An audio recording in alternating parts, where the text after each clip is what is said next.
This channel is kindly sponsored by YWOBB.co.uk, your one-stop shop for all your model making needs.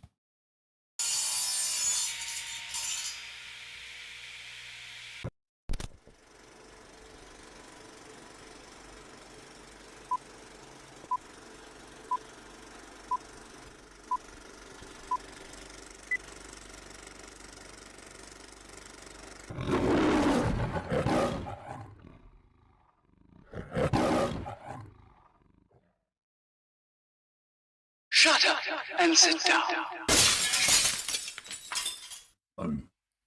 There you go, we made it. Look at that, hey, didn't get a black screen this week. Yeah.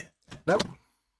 Hello, folks. Welcome to the good old Friday frolic with me, Colin, Festa 67's workshop, and the Gnu himself over there, Fox. Hello. Yes, folks, welcome. Just a quick audio and video. Can you hear us both? Yes, talking. Happy days. So, yeah, if you can let me know in there, I can stop worrying, but all my meters look all right. So, there you go. So, I ask him to speak and he shuts up, but when I don't want him to speak, he won't shut up. I said hello, talking. Yeah, I'm just trying to check my meters, mate, just to make sure, because you're in a different room, dear, aren't you? So, Talking. Yeah, there you go. Anywho, let's balls that up, so let's move on quickly. If you'd like to support this channel, I think he does it deliberately, folks. You can head over to patreon.com/Festa67's workshop. I know why he does it, so that his streams look better because it looks more professional when he balls his mind up. Or you can click the join button below, and that gives you a membership to the Zoom 24/7 Hangout, where you can see us in the Hangout. There you go, folks. Also, you can click the dollar sign to leave a super chat. All goes in a big pot and helps pay for all of this snazzy stuff.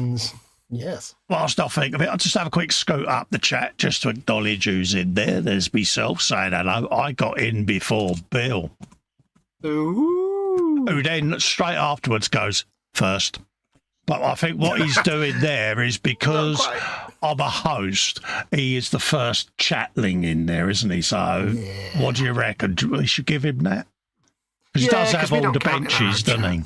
Yeah, we don't count in our own chats. So. Sophie's in saying Festa Foxx and Bill, hello. And I've heard a rumour that Fox is going to make a 1-1 scale tray of homemade biscuits, cakes, cookies and muffins on tonight's live stream.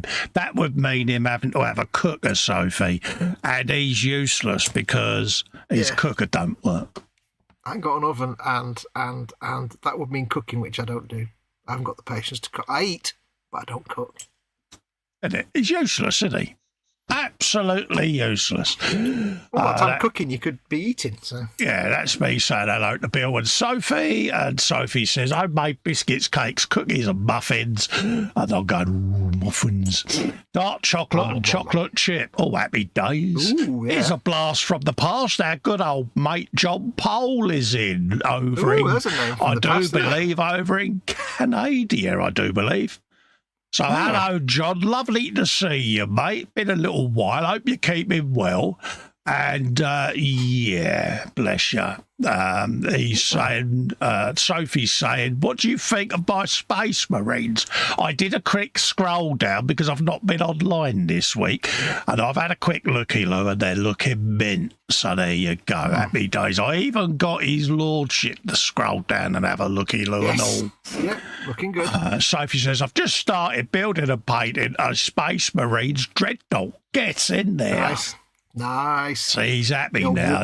Yeah, happy days. John says, I haven't built anything in a while because of the tariffs been in Canada. Yeah, tariff tantrums from the Donald strike again, eh, mate? Yes. Yeah, the guys are just a big man baby. But anyway, it's enough of that because I'll get me lip out. Stephen Haynes is in. Saying hello to Festa and Fox. Hello, Stephen. Hope you're keeping all right. Hello. Bill saying there, and the weekend is starting now. Yes, just as you've all finished your working week and sat back and gone, do you know something? weekends here are going to enjoy this. Us two pillocks have popped up on your YouTube and ruined it. Mm-hmm. Oh, yeah. There you go. Pillocks do as pillocks are. Or something. Bill saying he can hear and see the gruesome twosome. Thanks, mate. Happy days. Mark is in. Mark 110101. He says, how do Festa? I'm all right, Mark. How are you, mate? I hope you're keeping well. Sophie saying hello to Mark. Wolf Richie's in saying hello. All. Hello, mate. How you doing, geez? Hello, buddy. Fox should apparently wear gloves, according to Sophie, but he's got his white Ali Bongo magician's gloves that he infamously wore when he did his, what's his name, Dodge Charger, and I mock him mercilessly. And there is even an emoji in there that has got the white gloves of Foxness, so there you go. Bill says this is the second stream today that I have been bench shamed in. There you go, mate. It's all about making you feel bad, Bill. That's what it is, mate. Sophie sacked Fox. Because you have all the benches. Jeff Light is it, says I, Cole Fox, and all in chat land. Hello, Jeff. Hey, Jeff. How you doing, mate? Big hugs for Maggie. I hope you're both keeping well. Sophie's saying hello to Jeff as well. So there you go. So this is the bit where I ask you, how's you and how's your mum? There you go. There's my little fox emoji, white gloves emoji, or cod, or whatever you want to call it. Yeah, carry on. All good. All good. I'm fine. My wolf is fine. My laptop's telling me that my camera's on constantly over and over again, which is weird. All right. Yeah, all good. All fine. Well, I can only see your hands, so yeah, you got no worries there. No, I get a little pop-up saying, your camera's on. And then no one can see that you're dressed up as Frankenfurter, mate. You've got nothing to worry about. No.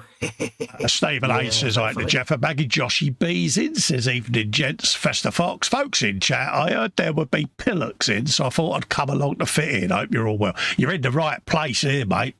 Happy days, because, you know, I have a Model A pillock, mate, and I'm proud of it. Bit like a Model A Ford, but with less wheels. Absolutely. What are you building tonight?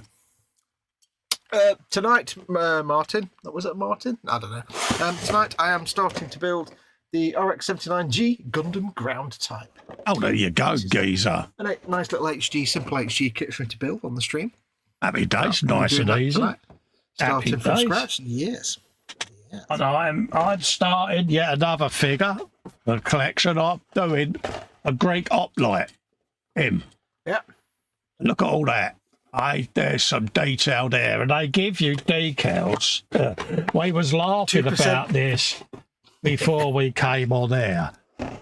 All of that detail there, folks. Look at all them checkers and everything. Yeah, around the edge of the shield. I'll show you the inlay. All of this. Look at that lot, eh? Yeah. Wow, all that detail. The most complex uniform ever made. They give you a lion and a pair of eyes to do the cloth. They give all the bits you could freehand.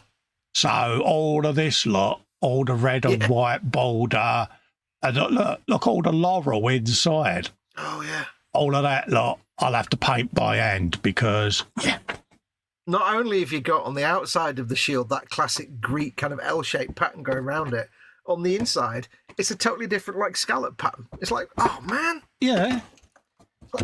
You're not satisfied with one complex pattern, you're giving you two totally different patterns. Exactly. So, in case you're wondering, the old Gladiator is ready for primer. Mm-hmm. There you go. Sorry about that. Not me camera, folks. Nope. So he's ready for primer. So that's him all sorted. D seemed recarved with all his tasselage and all of that lot going on. I even filled underneath his empty feet with milliput because why not? Because you know it's there. So he's done what's his name? Bloke, the Macedonian officer. He's now got all of his legs de-seamed, bows on the back of his knees. He's got his butt, and then I'm going to use some milliput and scratch build his little undergarment. Mm-hmm. Undergarment. And then I've got all of his tassels and everything. And the reason I've done that, and I often get asked why I assembled this, because this is 4 pieces, all of this. One, I want to de-seam it, but also when it comes to painting, I want to paint up inside there. Also fully paint his Harris and all of that lot and put his loincloth on. And then all you do is you pop him together. Look at that. Yeah. Because trying to paint the interior of the skirty thing whilst having legs in there and not painting the legs with the skirty pattern, if you already paint the legs, it's a nightmare. And it's like his arm. I've got to have his arm holding the shield. So you can only put that on once you've painted the arm, because it goes inside the strap on his shield. And then you mount it. So, of course, how would I paint his arm? So that's all got to be manufactured and made and all of that lot. So that's how they are looking, just in case folks wonder. Looking good. So they're all going to be at a stage where they're ready for priming and that. That's the aim. And then I can prime them all together and have them sat on the shelf there, and then I'll just drop them down and sit and paint them. Okay, let's have a looky-look to see who's popped in whilst I was prattling on there. Joshy B says, Pillux, Burks, Wazzocks, Dingus. I'm so happy right now. Dingus. Absolutely. Wazzock, that's a good name, isn't it?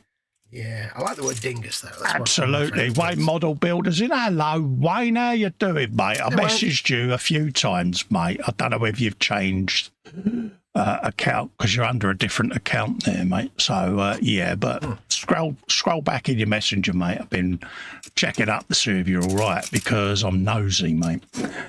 Everyone's saying hello to Wayne there. Joshy says, oh, a great hoplite, one of the greatest warriors of the olden days. They weren't part of it, but the phalanx was one of the most effective methods of warfare ever created. Good bit of history there, geez. Yeah. Macedonia, that would be Alexander or his father Philip. Happy days. The Macedonian geezer is... Let's get the inlay out, so that you can see what I meant.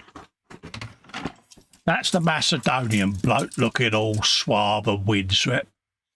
Yep. All the 50 Shades of Purple. Really looking forward to doing that paint scheme, I must admit. But look at the detail in the shield there with all of this gold braid. I had to scratch build that. It's like all the gold trim on the outfit. And there is the gladiator with all the muscles and that, and getting all of them all done right. It's going to be fun. Will you have to scratch build all those flappy leather straps on the gladiator's arm, or is that moulded on the kit? Yeah, I've done them.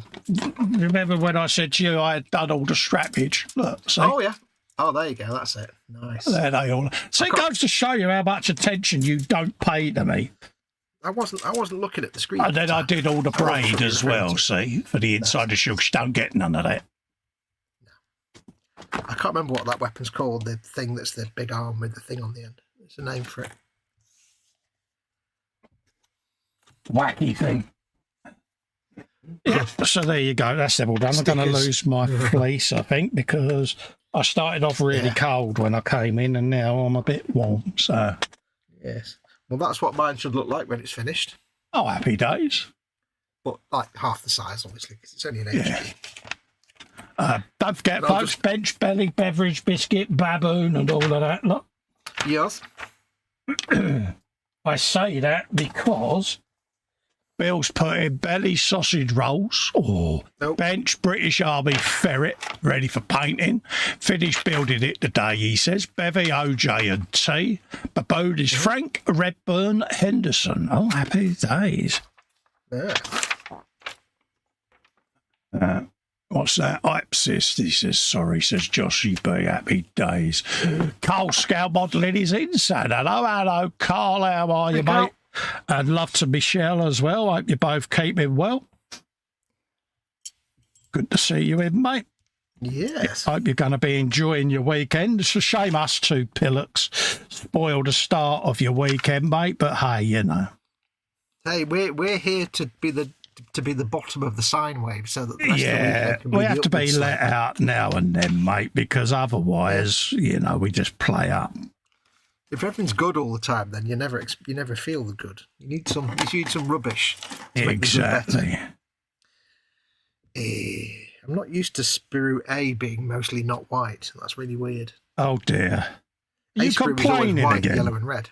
No, it's just weird because normally you get the A Sprue and it's like white, blue, red and yellow bits, but it's the other way around in this one. Right, let's get these puppies off. Stay still. There you go. It's been a while. And breathe. It's even better when the other one wobbles because you can try and get the wobbles to match. Sorry about that, folks.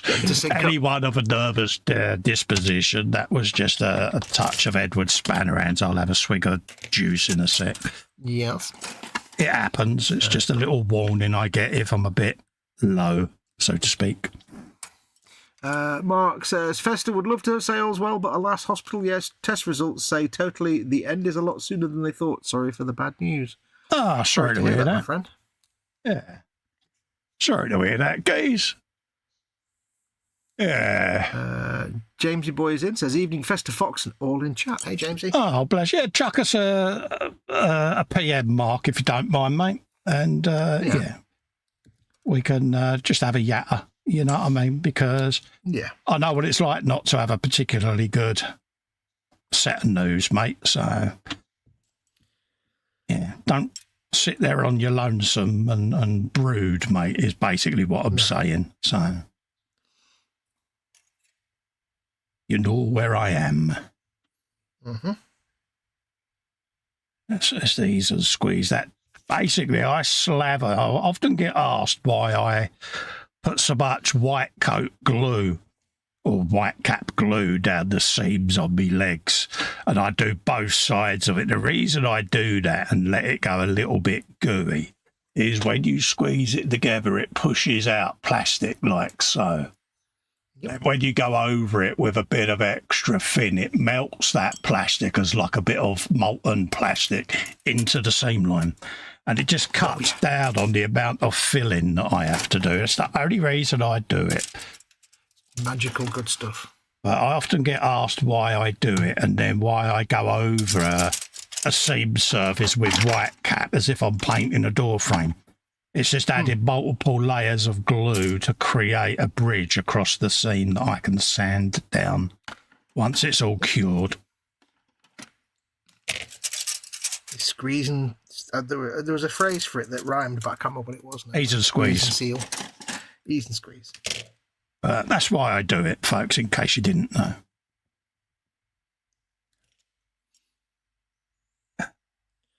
Yeah, it's one of those little jobs that just makes life a lot easier. Yeah. One of those little things that is so obvious that you'd never think of it. Yeah. And then you go, oh yeah, that's a great idea. Yeah. C16. Because I can spend hours de-seaming a leg even, you know, it's just how it is. It makes me laugh, all the decades I spent building models and like filling in gaps with fillers and stuff, and then I just saw a thing saying, yeah, just glue and squeeze. I'm like, really? Yeah. Damn it. When I was doing the Gladiator, I was doing these armoured deltoids and shoulder muscles, and I literally painted over the whole area with white cap, you know, brush lines and everything, quite a thick layer. And people messaged me, why'd you do that? And I said, well, next time you watch the stream and look at how I'm scraping it and sanding it, you'll see that all I end up left with is a glue line in the seam. It bridges it, it fills it. It just saves a lot of hassle. Oh, I hadn't thought of that. Fills the gap with its own polystyrene. Exactly.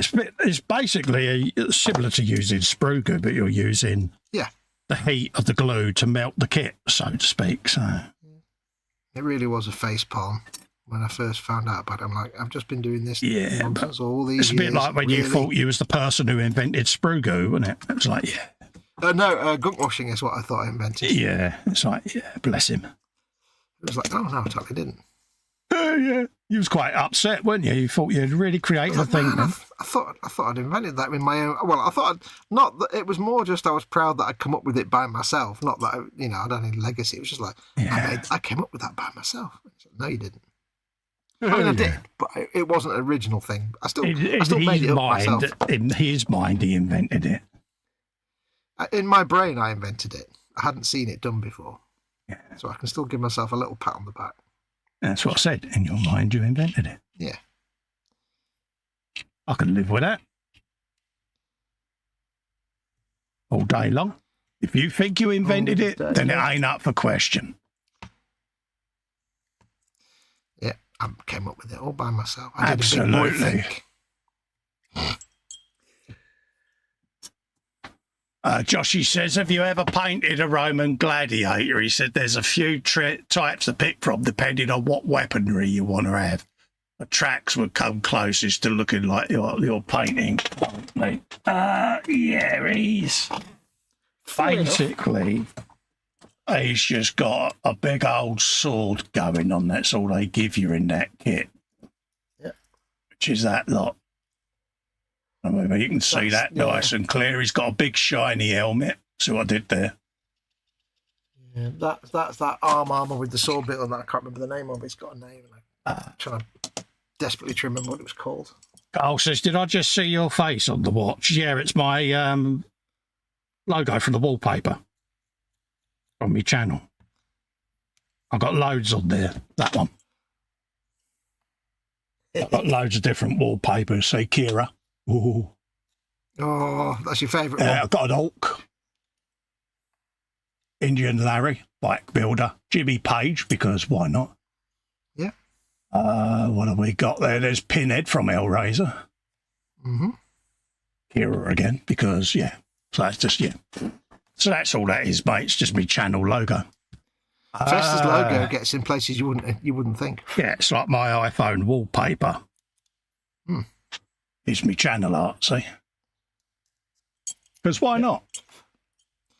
I've got my character's test card as the lock screen on my iPad. Yeah, exactly. You know, we go to all the trouble of making this stuff. We might as well use it. Wayne says, yeah, I have a modelling channel. Oh, sorry, I thought you was Wayne, you know. The Wayne that we know from the US. Hmm. I can't think of his name now. Wayne Welly or whatever. Yeah, something like that. Joshy says, oh, yeah, that's the Gladiator one. Bill says, my FXSR-M4 Hovercraft arrived today, and it's a thing of beauty, even if it's an old mould. Nothing wrong with an old mould, mate. I got one of them. So I did. You're an old... No way to talk about your wife. Absolutely. Well, don't try and drop me in it. So you did there. That's everyone there saying hello to Wayne Model Builder. There you go. Happy days. Now that's cool, says Carl Skill Modelling. Yeah. And so from Mark says, if I missed anyone, hello. Absolutely.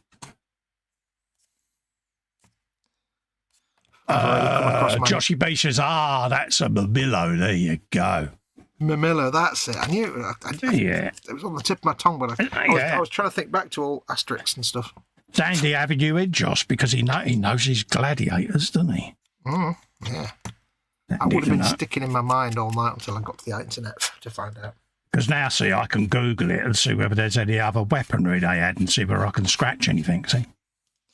Yeah, what did they have? They had the Neptune fork and the net. Yeah, that's that was right. One set of weapons.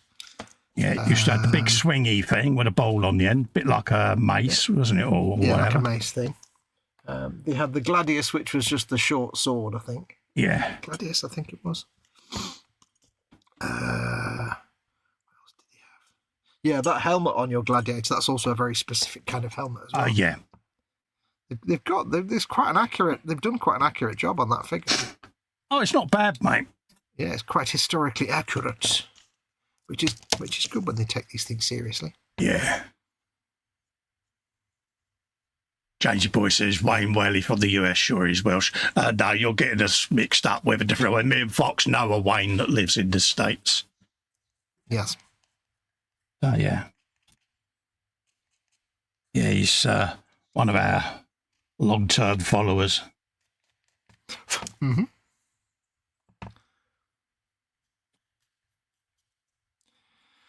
My nemesis, dark grey or black parts. Oh, dear. They're the worst ones to denub. You're a nub. Made of nubs.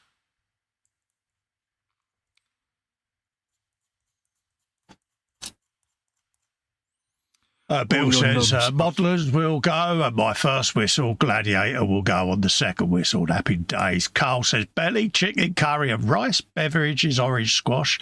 Bench is me elbows, so he did there. Joshy says, Asterix was a Viking fox. No, Asterix was a Gaul. Yeah. Asterix was a Gaul. Viking. You're thinking of Vicky the Viking. Yeah. It's a little village of indomitable Gauls. Was never a fan of Asterix, I must admit. Yeah, no, I grew up with Asterix and Tintin, Yeah. as we call it. That's probably why I grew up drawing all the time, because I grew up with those kind of things influencing me. Absolutely. My formative years. Oh, yes. The 70s has a hell of a lot to it to explain, doesn't it? Oh, yeah. Has a lot to answer for, does the 1970s. Mm-hmm. See, in my mind, the 70s was always warm and sunny. Yeah, I was probably saying wasn't, this the but for other some week. reason- If we went back there now as adults, it wouldn't seem the same, would it? It would probably be like absolute living nightmare. We'd be like, oh, God, this is like the Middle Ages. It's horrendous. The But when 3-day we were week. kids, yeah. We had no adult concerns. No. Brilliant. The 6 main types, says Joshy, were Mamillo, a Trax, a Sector, a Scissor, a Hopalmachus, a Rotarius. Yes, you're right, he was a Gaul. No, you know your history. It's because he was there. Because he's that old. I'm that old and I had that moustache. Yeah, you wanted that moustache, didn't you? Yeah, that Gaulish look, that sort of Vercingetorix look. I know my Gaulish chieftains. I'm proud of you, soldier. Eh? I'm proud of you, soldier. God, I sound like a parrot tonight. You got your earphones in? I have. I was actually suppressing a very quiet You wasn't burp paying when attention, that's what it was.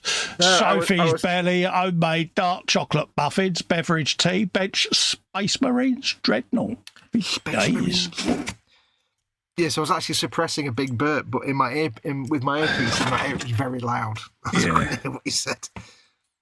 That's all right. No need to explain. Try and suppress burps when you've got earpieces or earphones on. Yes, quite an interesting earworm, isn't it, when you do that? Oh yeah, it's weird when I was doing gaming streams and I was wearing my Xbox headset. Yeah. I can't talk normally when I'm wearing over-the-ear headphones because I'm too loud and boomy and bassy in my own ears. Yeah. So I end up either shouting a lot or talking so quietly you can't hear me. Yeah. I never quite got used to it. Wearing proper, complete headphones. Oh, right. Yeah. Asterix, Obelix, and the Druid get a fix. Oh, yeah. Oh, there you go. I was trying to remember the other day, actually, the character names. What was the Cacophonix was the bard. Vital Statistics was the chief. I used to love the names. Yeah. Dogmatics was the dog. I can't remember the names. Panacea was either the chieftain's wife or the fishmonger's wife, I think, or the blacksmith's wife. Oh, right. I can't remember any of the other character names there. I used to love Asterix so much. I never really watched it. I used to love that style of drawing, that kind of Belgian. It's a very Belgian style of art. Yeah. Very French and Belgian flowing style. Beautiful. And what got me was when the artist died, the writer took over and reproduced exactly his art style. Oh, right. Yeah. I always get Goscinny and Uderzo mixed up, which was which, but I think Goscinny died, the artist, and then when Uderzo took over, he was the writer, but yet he was able to draw it exactly the same. It's like, that's a talent. That takes some doing, that does. Yeah. Especially if it wasn't an artist to start with. Hagar the Horrible was the Viking, says Jamesy Boy. Oh, yeah. Yeah, I remember Hagar the Horrible. So if he says, I'm getting used to Warhammer instructions. Yeah, they are Takes a a while, world doesn't it? of wonderment. Yeah, and add to that the completely random numbering on the sprue. Yeah, that's if you get numbering. Yeah. The thing is, once you've done a kit with good instructions or good numbering, like Gumpler or something, or whatever, any other kind of kit where then things like Games Workshop, you look at them and go, come on now, make the effort. Yeah, you really want an Orc Stomper, that's what you want. I want a what, sorry? You really want to do an Orc Stomper. Your earphones are working, aren't they? I feel like Polly the Parrot tonight with you. It cut out on the last word, so I heard it all. Yeah, I know my microphone's working because I checked it. It's probably my laptop doing weird things. Yeah, it's like... People are going to think I'm having a turn if I keep repeating myself. No. Now, I'm going to have him cut hold of his spear, so let's put that arm on. Yeah. Orc Stomper, such a joy. Oh, wonderful kit. They've even got the veins on this bloke's forearm. Ooh, nice. This one. I'm glad you finished that sentence with the word forearm. Well, yeah, if I'd paused for a breath, it would have been another 5 minutes before I could have finished it. No, I'm just more thinking I could have finished the sentence in my mind and it wouldn't have been his forearm. Yeah, I know, dear, I know. Let's have a bit of that. Yeah, Warhammer instructions are great. Get a Stomper Sophie and look for triangle. You'll like that. Mm. It's the worst when they give you like an option stuff, but it's never always clear in the instructions which bit is the option or when they do an instruction where it shows attach it here, but you're attaching it round the back of the drawing and they don't show the bit where it's supposed to go. And it's like, really? I don't have options. See, I have to attach everything that comes in the kit to the thing because this was my punishment doing Warhammer is that I was never allowed options. I have to put everything on the kit. It gets very frustrating when you're making, say, a squad of 10 and you might have like 10 bodies and then 10 variations on the body. Yeah. And just the way they break down the instructions is so unintuitive sometimes. Yeah. It's like, what? Oh, yes. I built a whole squad of Skaven and got the shields in the wrong place because the instructions weren't clear. Oh, dear. Right. Well, I can finish my sentence now. Yeah, I've had the pleasure of doing some wonderful Warhammer vehicles with their lack of instructions. Many hours of fun have been had. Oh, yeah. They've got better. But even when they get better, they still have stupid numbering on their sprues. It makes no sense. Exactly. That's all done to confuse you, mate. It's a deliberate thing.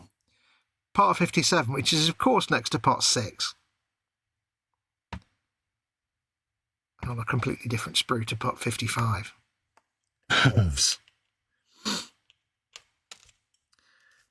Max is in. He said, I've remembered the Forge World instructions. Page 1, all the pieces. Second page, completed model. Yeah. That was the best, though. When I was doing my Deathcore figures, my Deathcore infantry, it literally was, they've got like 10 bodies, 10 sets of arms, 10 sets of guns, not all linked together, so you don't know what's what. And it says, here's 5 of the dudes built. Yeah, I got the set of 4 grot tanks, Max. Oh, how much fun that was. There's all the bits in the box. And here's different grot tanks. It's like, okay.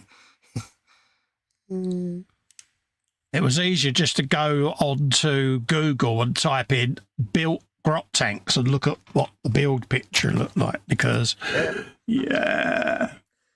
The nightmare on those Krieg dudes was like you had the left arm, which was maybe underneath a rifle or something, and the other arm was holding the rifle. Yeah. But you didn't know which arm went with which other arm. Yeah. And it's like you'd have one arm holding a rifle and you glue the other arm on it. It wouldn't even be anywhere near that. You'd have to... It was a nightmare. And I managed to heat bend everything until I ended up with 2 arms that just wouldn't go together. Yeah, but that's where your dry fitting skills come into their own, isn't it? Because... Yeah, but on resin, it's nightmare because you can't move anything and you're trying to hold 2 arms and a body. Yeah, of course, because I've never built a resin kit. No, I mean, just on them figures, it's like trying to coordinate to dry fit. It's a nightmare. Blue tack would have to come in, usually.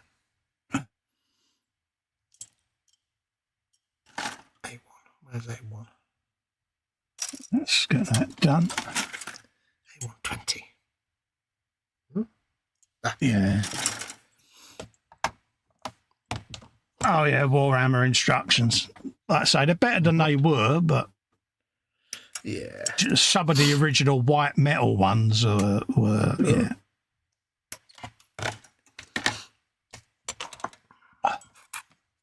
Max says the Forge World Sikaran tank was infamous for lack of instructions. When I got that metal Steel Legion box set, no instructions with that. None. It was just here's a box full of bags of metal figures, bits. Wow. Yeah, but that was half the fun, wasn't it, back then with them, you know, because I can remember Lex building them as a kid, them type, you know, and yeah, it was an adventure. Simpler times. Funny, he was on about the old metal kits the other day, so yeah, I kind of miss doing them. So there is the Evil Bay. There are ones available professionally painted. He went, yeah, I've seen some of them. Yeah. I must admit, when I started to paint those Steel Legion figures, because they're really old, it was interesting that I could still drill out the barrels. Drill. It wasn't as easy as drilling plastic, though. No way. No. But the real challenge with them was painting, because some of the details were so soft. It's like you couldn't see where one thing ended and the next bit started. And You're a soft detail. You're a soft detail. See, I'm having to echo. I'm having to repeat myself again. He's definitely got an issue, that end. I might just have my headphone turned down, though. Yeah, because it's very frustrating having to keep repeating myself. Max says, yeah, the Forge World Sicarian tank. Build a Devil's Metal, Marcus Metal Kit. Yeah, nothing wrong with a bit of Metal Earth, Sophie, is there? Yeah. Yeah, you love your photo etch metal stuff. Absolutely, yeah. Especially if it winds Marcus up. I like winding Marcus up. You might have noticed. It's the way forward. Yeah. It is the future. Oh, yeah, the names he called me was quite funny. Bless him, he didn't hold back. No. Once I've Joshy B says, once I've finished doing this 3D resin print, I'd like to get back onto a Warhammer kit and just go mad on painting random colours. Thing is, I have too many ideas and not enough experience. Just go with it, mate. It's your model. Yeah. It's your hobby. Paint it how you want, mate. Yeah, do what you want. There's no right and wrong. You know, I mean, my Harley Quinn Orc Stomper, people either loved it or hated it, but I just wanted different factions, parts from the scrapyard of Orkness to be on it. It's like, you know, they've got a panel from this, a panel from that, bolted it all together, and that's what they come up with. And, you know, it works a treat. Now that it's all weathered down and dulled down, it don't look so in your face, but I've got the big old Warlock up there to do with the Insane Blade. I'm really looking forward to doing them, if I'm honest. Yeah. So that's what we've said before. The beauty with orcs, if you're unsure or worried about, you know, can I get it right? It's just do orcs, because it's all just scrap and random. So you can do what you want. Do what you want, mate. It's your model, buddy. Yeah. Yeah.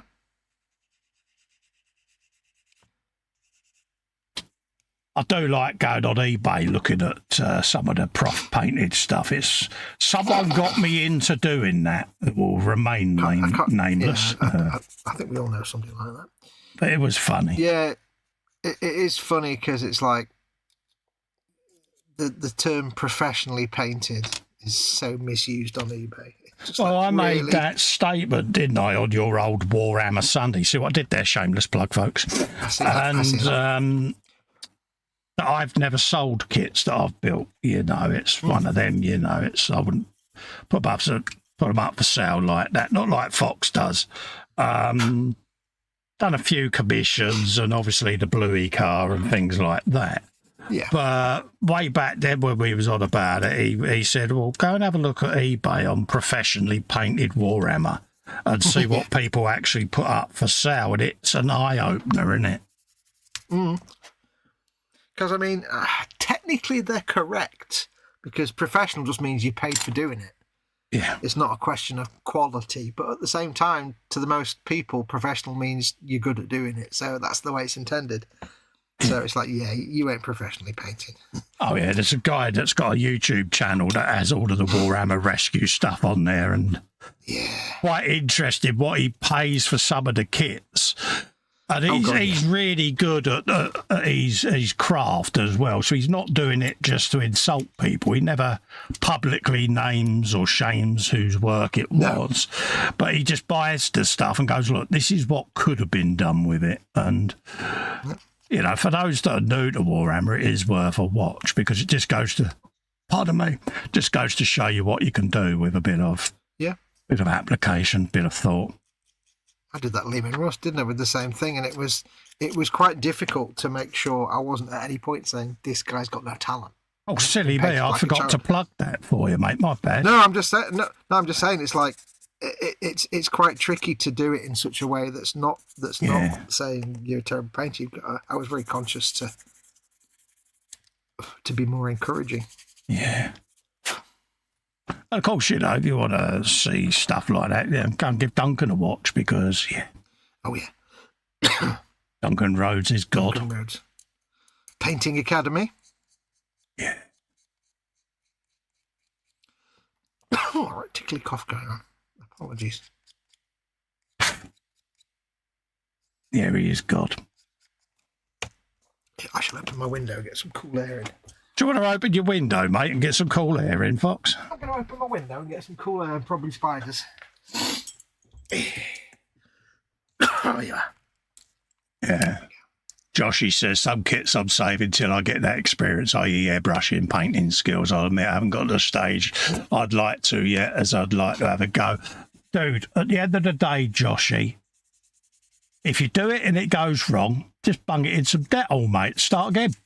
Yeah. You know, at the end of the day, I've got kits up there when I got into brush painting Warhammer. When I first, because I come from an airbrushing background, and I tried to replicate what I could with an airbrush, with a paintbrush, and it took me a while, especially with these clumsy great hands, to get a style going. So some of my earlier stuff up there will end up getting redone because I've changed techniques and acquired a better style from what I had even back then. So nothing wrong with that. Always learning. Yeah, and if you want to ease yourself in slowly, just get yourself some real cheap, crappy like Airfix kits that you go to your local hobby store and they've got the little ones for like £7 because they're just the old starter sets. Yeah, and things like that. Because then it doesn't matter. You've spent like a tenner, and you can do what you want. You can test everything out on it. When you've got bored of it, you can strip it down and do it again. Because it's not. Just remember that old's your friend. Yeah, but especially with like Warhammer minis and stuff, they are thick and sturdy, and you can just strip them down, no problem. Half the battle, mate, is thinning your paints. Yep. Decent brushes if you're brush painting. Yep. And don't be afraid to just copy. If you watch a video of someone doing a paint job, if you've got a kit that you want to paint, go and find a video of somebody painting it and just shamelessly copy them. There's absolutely nothing wrong with that at all. No, we've all got to learn somewhere. You've all got to learn by... You're not just going to suddenly develop the knowledge. You have to we all learn by copying, basically. You learn by doing. We learn by doing, Admiral, Captain, whichever. But I love digging out old kits that I built years and years and years ago. Because you could look at them and go, Gordon Bennett, it's like different techniques.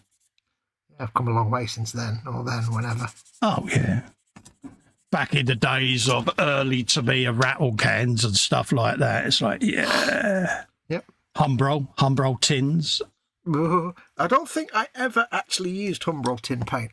Yeah. I think when I got into actually painting models, I was lucky that I started with Tamiya acrylics. I know, obviously I was brush painting Tamiya acrylics, which is a bad idea. Yeah. But at least I didn't start with Umbro. Yeah. So I never experienced the enamels. Oh yeah, Umbro enamels. If you can paint them with a brush, you can paint anything. Yes. But again, it teaches you paint thinning. Mm-hmm.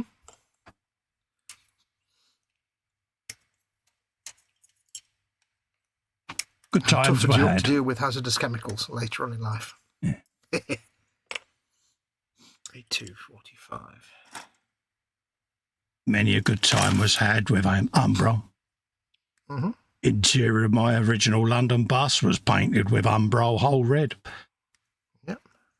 Just to replicate that old colour.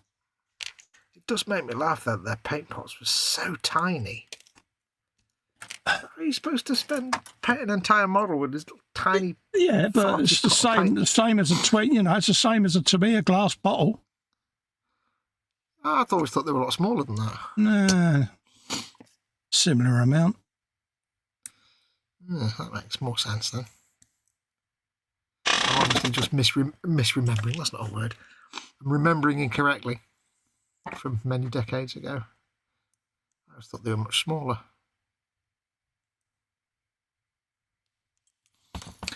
Let's have a look. Carl says, Fox, open a window and let some fresh air in. Umbro enamel, 14mm. Oh, cool. Max says to Joshy, go for the rule of cool and just pick a kit that you like and go for it. That's the best advice you can get. It's that age-old thing, walk into a shop, have a look, and then if you keep going back to the same kit, that's the one that's calling you. Yeah. Just let it talk to you. Car scale modelling takes Mickey out of JC and says, now you know just what do it's JC, like. Josh. Yeah. JC says, just do a base coat and dry brush it. Yeah. There you go. Played him at his own game there, folks. See what I did? Yeah. Yes. Yeah. I'm in mess with Fox mode tonight, you might have noticed. Have you got the mischiefs? I have. I thought, yeah, I'm going to give him a taste of his own medicine and wait just as he starts to answer something. Boom. Yeah. I'll survive. That's all right. I'll survive through it. Through the pain, through the tears. Joshy says, I'd like the kit to last me longer than half an hour to finish, though, Carl. Yeah. Everybody dishing on JC Bricks and Builds here at the moment. Oh, I know, yeah, it's always James's fault. Yeah. Some kits, Max, I'm saving until I get that experience, i.e. airbrushing skills, painting skills. Yeah. Excuse me. I admit I haven't got to the stage I'd like to yet, as I'd love to have a go at object source lighting. Happy days. Festa, have you heard of two gentlemen, says Joshi, called Eliminaturista and Sergio Calvo? El Miniaturista, you pillock.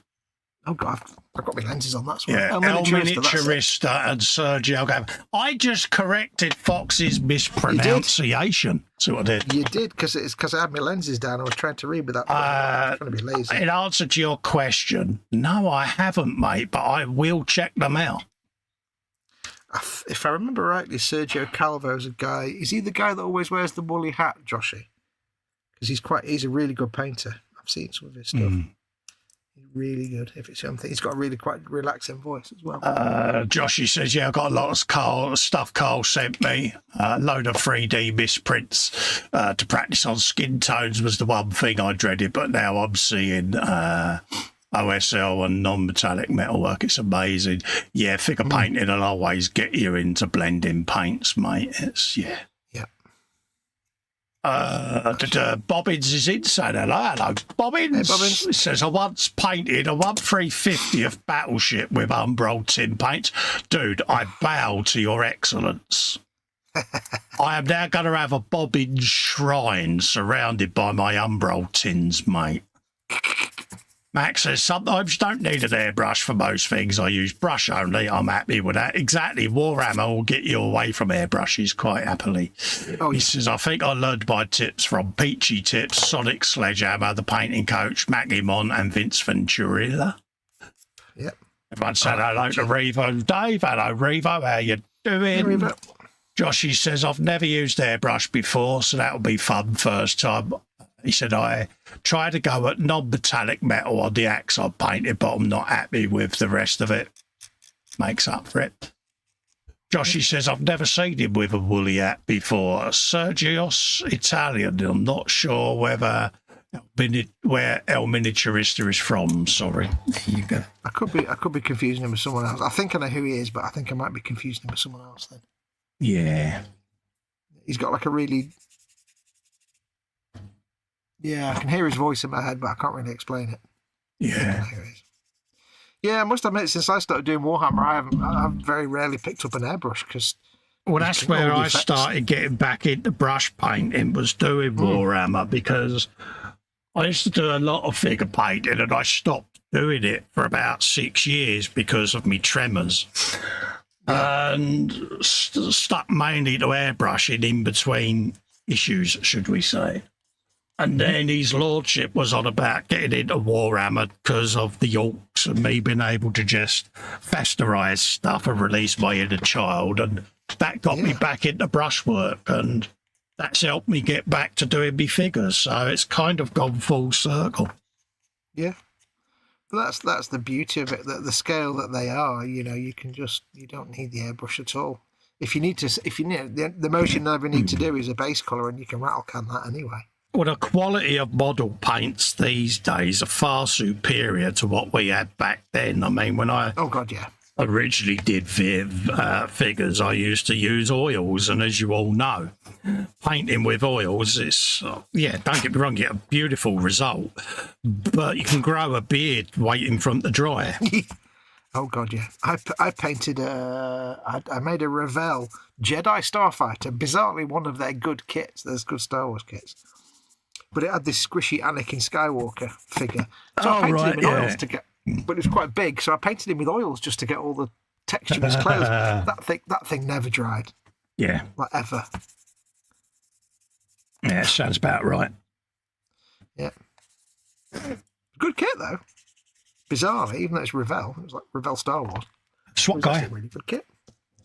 Yeah, no, that's the other end of the spectrum. See, it just shows that they can make good stuff when they make the effort. If you want a good tip on how not to do a figure, look at the Revell box art for the SWAT soldier. Yeah, if you ever think you're not good at painting figures, just look at that box art and you'll feel much better about your painting skills. Oh, yes. Or pretty much any Revell kit box art. Some of them have got better, though. Yeah, there are the odd one here and there. They've started employing people who actually, care. I always remember there was a Facebook group, and there was a guy that came into the group who claimed, it was never fully verified, but he claimed to be I know the guy. an artist for Revell doing their box art. Yeah. And he's one of these people that came in and started being the big I am. So, I'm a professional, I know what I'm doing, I'm an expert, blah, blah, blah, blah, blah. And he never posted his work, and in the end, didn't he get called out in the end? I know who you mean. Yeah, he did in the end. Yeah. People were calling him out so much they managed to convince him to post pictures of his work to prove he was a Revell box artist. Yeah. And he was. And they were awful. Yeah. And that was the worst thing he could have done, because basically in that, I can't remember what the group was. It was a very tolerant group and they were very encouraging. So if somebody posted work and it wasn't very good, they wouldn't say your work's crap. They'd say, "Oh no, you do." Yeah, really they well. wouldn't rivet count. If you asked for a constructive critique, they would offer supportive encouragement rather than destructive critique. Yeah, they'd say, well, things you could look at considering, focusing on. But this guy, because he'd been such a basically a sort of horrible person. Yeah. Right from the start, or right up his own backside, if you know what I mean. Everybody just turned around and said, "Wow, you can't pay for anything, can you? You're crap." Yeah, it was, how the hell did you land that gig? Yeah. Yeah, they were just merciless. But he deserved it, because he came in making out that he was so important, and he was like, what he didn't realise, that everybody's opinion was like, "Oh, you're just a Revell box artist then." Well, he kind of destroyed their mantra, because he was a proper rivet counter in a nasty way, wasn't he? And yeah, and yet he didn't have the Yeah. Didn't have the walk. He had the talk, but he didn't have the walk. I think that's what irked people and got him so much. But once it started, it just escalated rather rapidly, didn't it? Yeah, and in the end, he just had to sort of do the Homer Simpson and back away to the hedge and never heard from again. He tried a couple of weeks away, but as soon as he come back, the conversation pretty much carried on where it had left off, you know. Yeah. The prodigal son has returned amongst us, and it's like, this is... Yeah. But it was more funny that he just proceeded from the assumption that being a Revell box artist was something to be proud of, and it's like, no. Everybody's opinion was, you are just a Revell box artist, I'm afraid. Yeah, it was. Very rare that they're any of any good. He would have been all right if he hadn't have been a bit of a douche at the beginning, but... Yeah, that's the thing. Yeah. There was no humility about him, was there? That was the thing. As Festa, I was talking earlier on, he's the kind of person that would get into a traffic stop and talk himself into going to jail. Yeah. Yeah, he'd jump a red light and end up going down for a double homicide, you know? It's like, But that was so funny. Oh, we've seen some classics, haven't we, over the years? Yeah. The funny thing is, and this is why Festa and I both, we always say to people, if you come across people like that are all like either up themselves or they're very snobby and snooty and they make a note that your work's not good enough, you can pretty much ignore them because 99% of the time they've not got any work to show anyway. Because if you say, show me your work, they just vanish because they don't actually paint or build or whatever. And if they do, if they refuse to post it and you dig around and find it, it's usually terrible. Oh yeah. It's very rare you come across a painty snob who's actually good. I used to get rivet counted on a regular basis in my own live streams by a particular person. And basically I was on air one day and it just got to the point where enough was enough, you know what I mean? Yeah. I don't say that. I don't give a monkey's whether you don't like me personally, but to just sit there and be negative all the time. So come on, put some of your work in the gallery and I'll show it on the next Sunday show. And I did, didn't I? And I just heaped nothing but praise on them, which they didn't expect. But the chat didn't, because they had obviously been listening to this individual for quite a while. And not only had it happened to me, but this particular individual had done it to them as well, and their content and their streams, and the chat just erupted. And in the end, I had to say, "Okay, the point's been made. Let's just It's like you heaped on the praise, but what the chat did was specifically not that. Exactly, you know, and it wasn't pre-planned or anything. You know, I just thought, no, I'm not gonna, because my brain was telling me, don't rivet count them because that's what they want. And that's what because then they can go round and say, oh, Festa rivet counted me, poor me. And I did the complete opposite, but the chat just, they saw it as an opportunity just to basically call them out for what they was being. And can't thank them enough for doing that. It was nice to get that support, you know. And absolutely. They didn't just rivet count me and Fox. They rivet counted our close friends as well, didn't they? And we had just had enough by then. They just took it too far. So one of those people that don't understand how to offer support whilst, you know, to someone whose work maybe has some room for improvement. They had no concept of how to do that. As I've always said, I'm not an expert. I don't try to pretend to be an expert. I'm an amateur model builder in my house, doing my thing my way, and I'm having fun. I don't know anything about anything, and I know nothing about nothing. I'm just a dude like everyone else. All that matters. And I don't sit there and try to be an oracle of the subject and an expert on Warhammer or an expert on armour, or look at me, I've read an armour book and I'm an expert type people, or I've played one game of Warhammer and suddenly I know Warhammer lore. I'm not interested in any of that. I'm just a fat middle-aged bloke building my models my way and having fun. That's all I'm trying to do. So when people come after me and me mates, I'm like, no, I'm not having that. No. Because we've all seen it where someone perfectly randomly will go into a stream quite innocently or put their work in a gallery. They get absolutely pilloried. They might never build another model again. Yeah, that might be them done now because they're terrified. Yeah, so why discourage people? You know, we're supposed to be embracing this hobby. And I've always seen it as, you know, I'm not going to be around forever. If I can get another 5 years doing this, I'll be lucky. But if people watch it back years from now and learn something, then I've achieved something in this hobby. So that's how I look at it. Yeah. And none of us have the right to take away from someone something that they could potentially have a lot of fun and enjoy doing. Exactly. You know, we've all seen Arthur Expert, you know, and look at me, there's only one way to build a model and it has to be this. It's got to be done in that paint because that paint was used by that manufacturer in that year. And it's like, it's a plastic model, mate. Let them have fun. If they want to paint it like a ladybird, let them. They spent their money. Yep. It's their hobby. Let them have fun. Yep. You know, all of this, I think you'll find... Oh, God, that's just Punchtown, that is. I did it with my London bus, didn't I? Yep. I mean, you know, Festa and I have always been very, very careful and specific to say to people, you know, when we're doing videos, we never say, this is how you paint. No. We always say, this is how I paint. Yeah, this is how I painted this model. Yeah. Because that's the whole point. When we do our videos explaining how we do stuff, it's not to say how it should be done. It's to say, here's how I do it. Maybe you haven't thought of this. Maybe this will be interesting for you to try. It's like my YWOBB videos. I go, look, this is how I do this. There's more than one way of doing it. Yeah. You know, you might find your own way that for you is better. Happy days. Yeah. But in the meantime, feel free to copy this and use it as a start. You know, and I make a point of saying my way isn't the best way and it isn't the only way. It's just what works for me.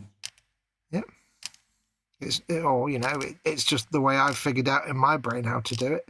Yeah. Maybe you'll find a different way, but use this as a stepping stone, as a jumping off point.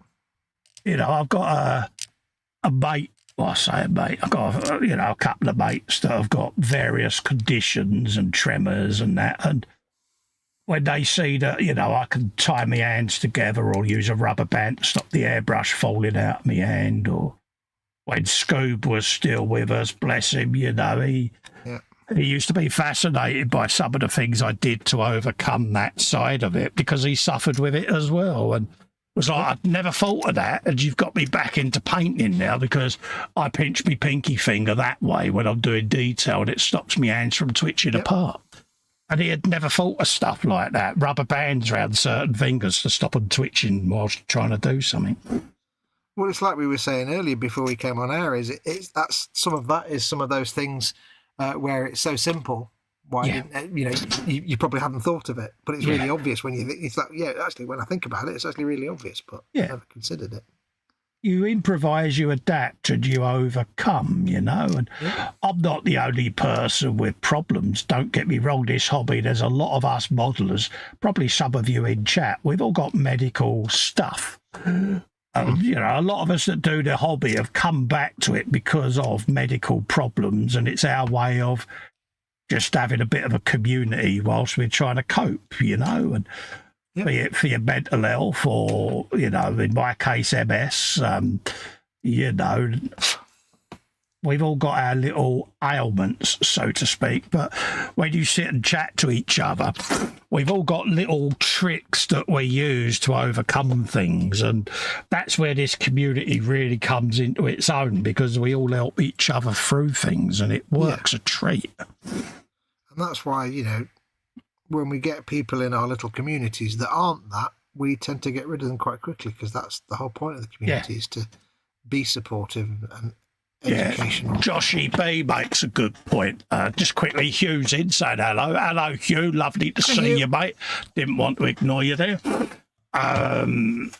I'll come back up to Sophie's in a sec. Joshy says, thing with me and modelling, bearing in mind I've only been doing it a couple of years, is it's my model. If I paint a tank pink and someone says it's wrong, I'll simply ask them, why is that? Yeah, getting onto that, I always get that person that goes, I couldn't help but notice.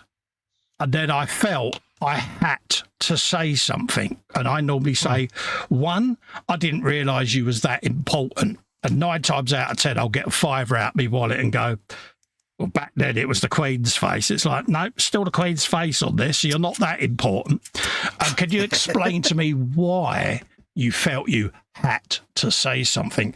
Yeah. Who put you in charge of the hobby then? Come on. What makes you such an oracle of the modelling world?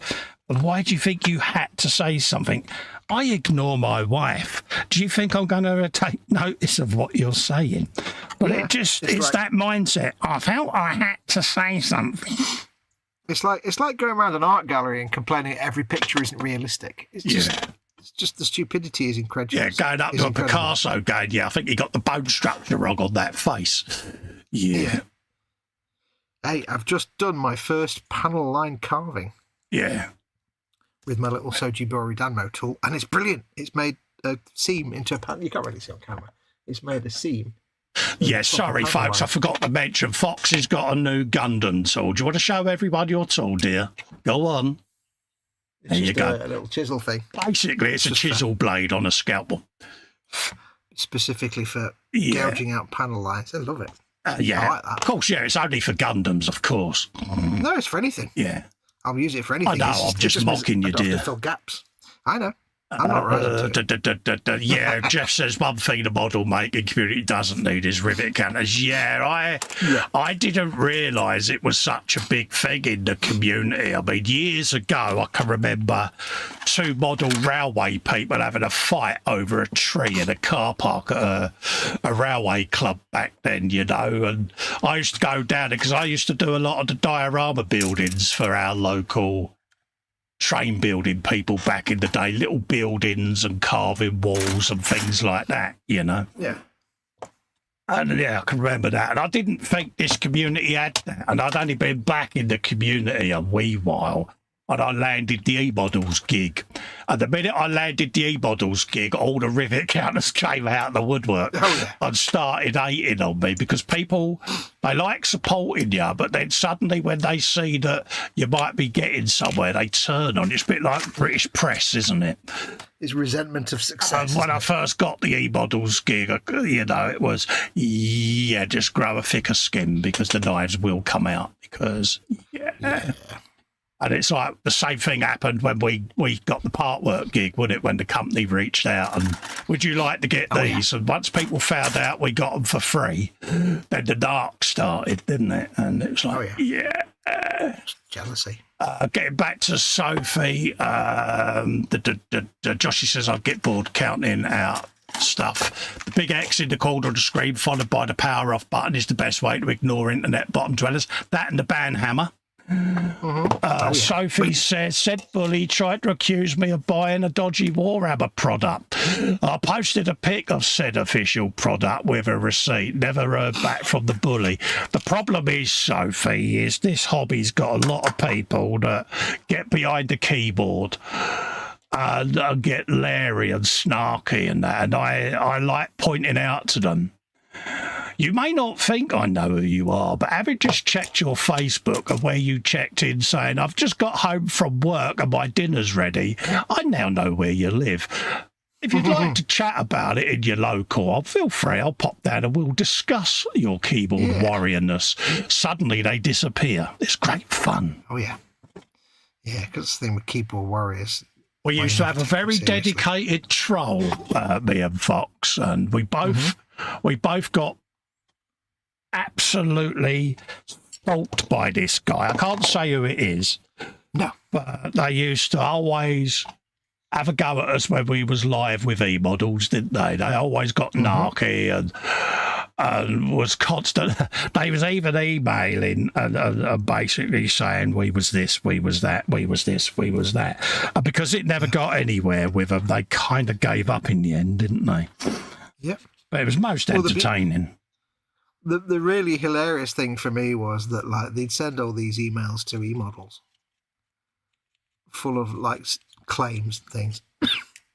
Spurious falsehoods. They think they were doing us harm. And a long time after the fact, I think I mentioned it to James and he was like, oh yeah, we just set them to, we just put a filter on them to delete them. After we got the first one, it was like, yeah, delete. Yeah, go to the automatic junk bin. It's like, yeah. Yeah, they were just ignored. It was quite funny though. Yeah. Because you'd get, your friends filling our spam bin up quite nicely. Yeah. Oh, yeah.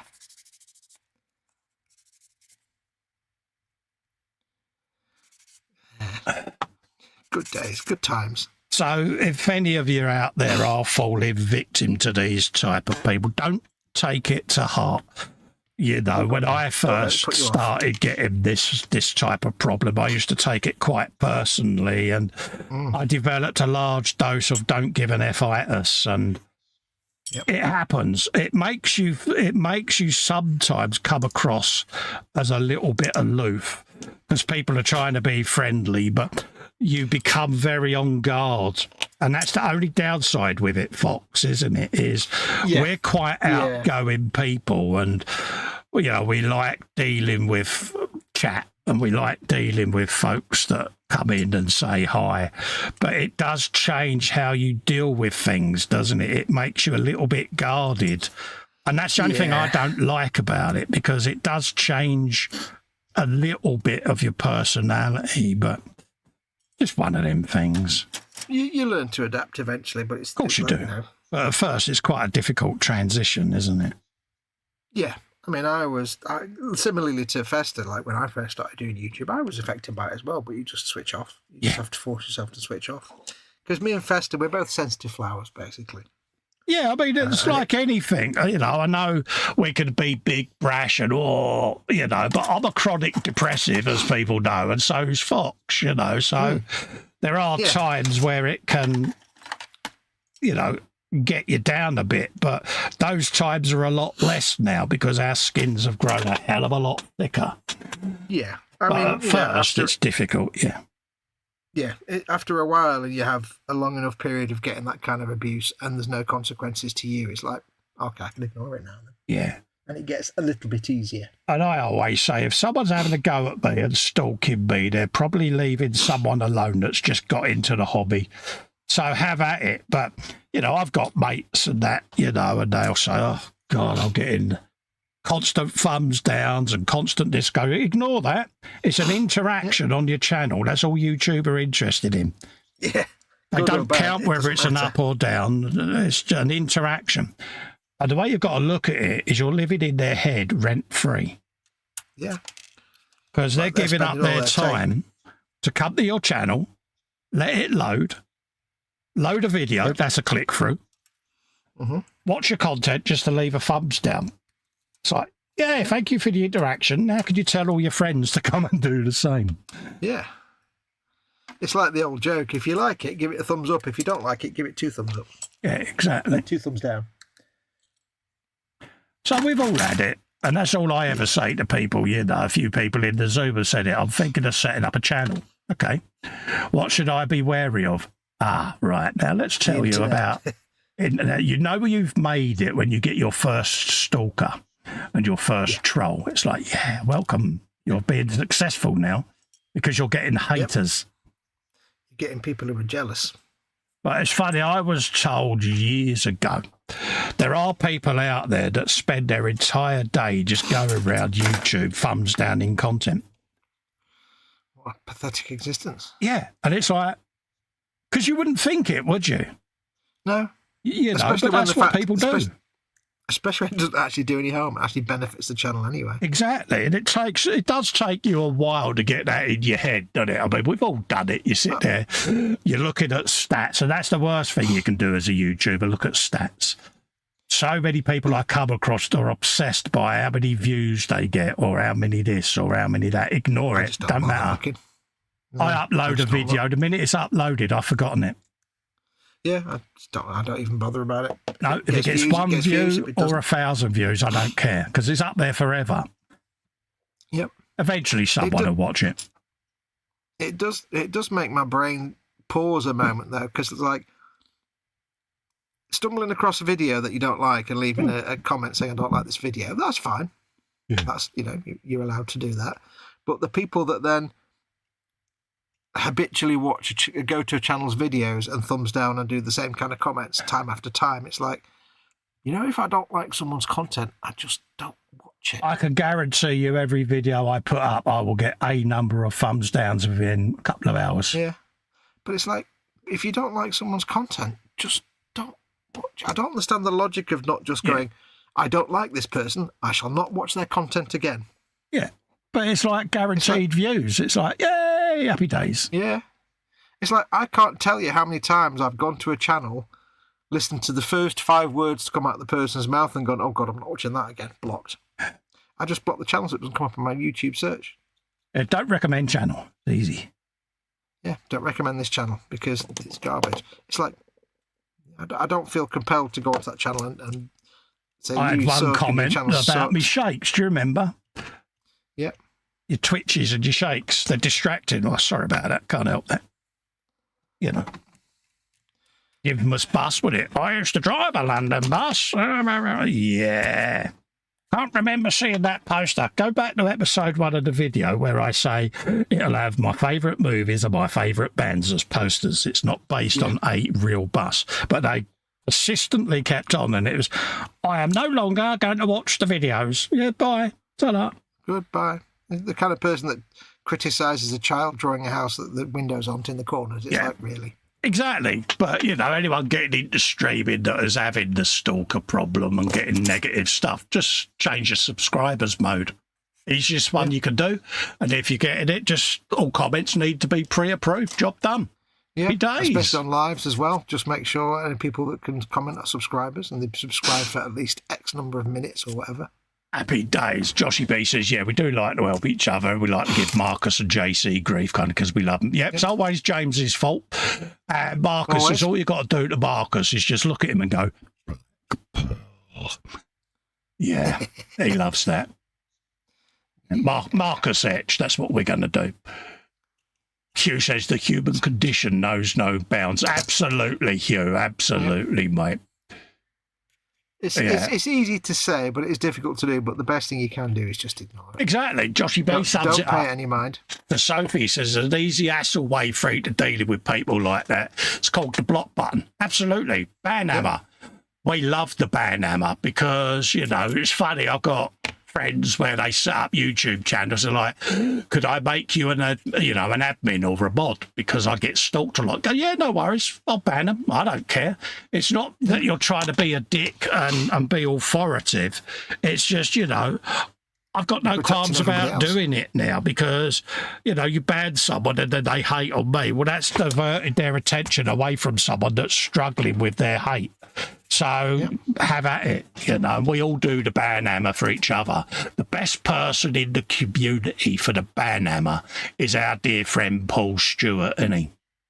He takes banhammering to a whole new level, mate. He is a professional banhammer. He's got Thor's hammer, mate, that bloke, because the minute he sees it, he's just in there, mate. He's just like, I'm having that. Because he's the kind of person that when you give him the banhammer, he just runs around shouting glee, glee a lot. Exactly, because it's like, they're friends of mine. You're having a go at my friends, and he takes it really personally, doesn't he? But he is really, really, really good with it because he doesn't just ban people straight away. He lets it unfold, sees what's going on, and then he'll just make a well thought out decision and boom.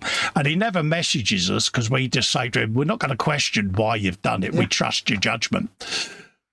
But 9 times out of 10, he'll put a little comment, oh, yeah, I've blocked that person because of, you might not have seen what they wrote. Yeah, no worries. He spots it before it becomes a problem. He's ever so good. He's a special individual, isn't he? Absolutely. Everyone's going, yeah, hobby pastime life is the same. It is surprising. I mean, I look at it this way, right? We are grown men and women sitting here gluing together plastic model kits. Yeah, why are people getting into a pissing contest over plastic model kits? I don't understand it. When there was a lot of issues that we've all got in real life that are far more important. Come on, get over yourselves. And also, what example are we setting to the younger generation trying to get into this hobby when they see supposed adults, apart from me and Fox, I'm 5.5. Well, yeah. You know, I'm a man-child. Yeah, don't lump me in that category. I'm not an adult. When they see people behaving that way, what encouragement or signal or example are we setting, folks? So, yeah, you know, just be nicer to each other. It's only plastic, folks. Come on. Yep. Carl told me something the other night, says Joshy B, about my model. I happily listened to it, and now I have actually thought to change it. If that was someone online who I don't know, then a lot of swearing happens. You don't mind constructive criticism, but I object to destructive criticism. Yeah. Joshy says, Fox, remember, tell people that if you're going to give someone a thumbs down, press it twice because YouTube automatically puts £5 in your bank. Oh, yeah. Yeah, press it twice. Sophie says, I don't take nasty comments to heart anymore. Absolutely, Sophie. I can remember saying this to you ages ago. Don't let the haters personally upset you, because if they see they're upsetting you, they keep doing it. And yeah, it's their life that is sad, not yours. So hold your head up high. Exactly. And we've all got this little invisible cable that is attached to these two fingers, sometimes just the middle one. And when you wind it, oh, yeah, wind it back, cable. Yeah, you can, yeah, just ignore them. What else is going on? Yeah, Revo days. Yeah, just ignore them. Jeff says, I can't understand why I keep watching channels they don't like give a thumbs down. I had a classic comment, and it was on an E-Models video way back when. I think it was on the cat build, wasn't it? Yes, I think you're right. I think I know where you're going with this one. Someone was on about the scale of a figure, weren't they? Yeah. Oh, the figure don't look in scale. What, you mean the figure that came included in the box? That was another one. And then it was, I'm a huge fan of Star Wars, and I can't remember ever seeing that one. That was another one. Yeah, really? And I watched the video for an hour, and I can't say that I like your London accent. Well, sorry, it's the only voice I've got. Yeah. And it's like, they watched for an hour before they didn't like me accent. Well, don't watch it. It's like, well, you don't need to comment to say that. Just it was quite funny, wasn't it? Because I used to try and disguise it, and Tony Fairclough told me off, didn't he? He said, no, just be who you are, mate. It's the stupidity of somebody just even saying that. It's like, it's not something you would say in real life. Absolutely. Hugh Golden's got a great comment, and I can honestly say I couldn't agree more. He says, I've watched channels that I've learned to dislike, but I just stopped watching without any nastiness. Absolutely. Yeah. When people have been shitty or nasty to me, sorry for the swear word, but there's no other way of wording it, I just ignore their content. That's the easiest way. Yeah. Take them out of your life. It's like if you're sitting there in front of the TV and like ITV is on, and obviously it's going to be garbage anyway. You don't sit there and say, I hate watching ITV, and then watch ITV. Jason Martin is in saying good evening. Hello, Jason. It was a bit like Points of View, wasn't it, where people say, I watched this documentary for an hour and 10 minutes and it was utter tripe. Well, why did it take you an hour and 10 minutes to realise that? Why did you just not stop watching it? Yeah.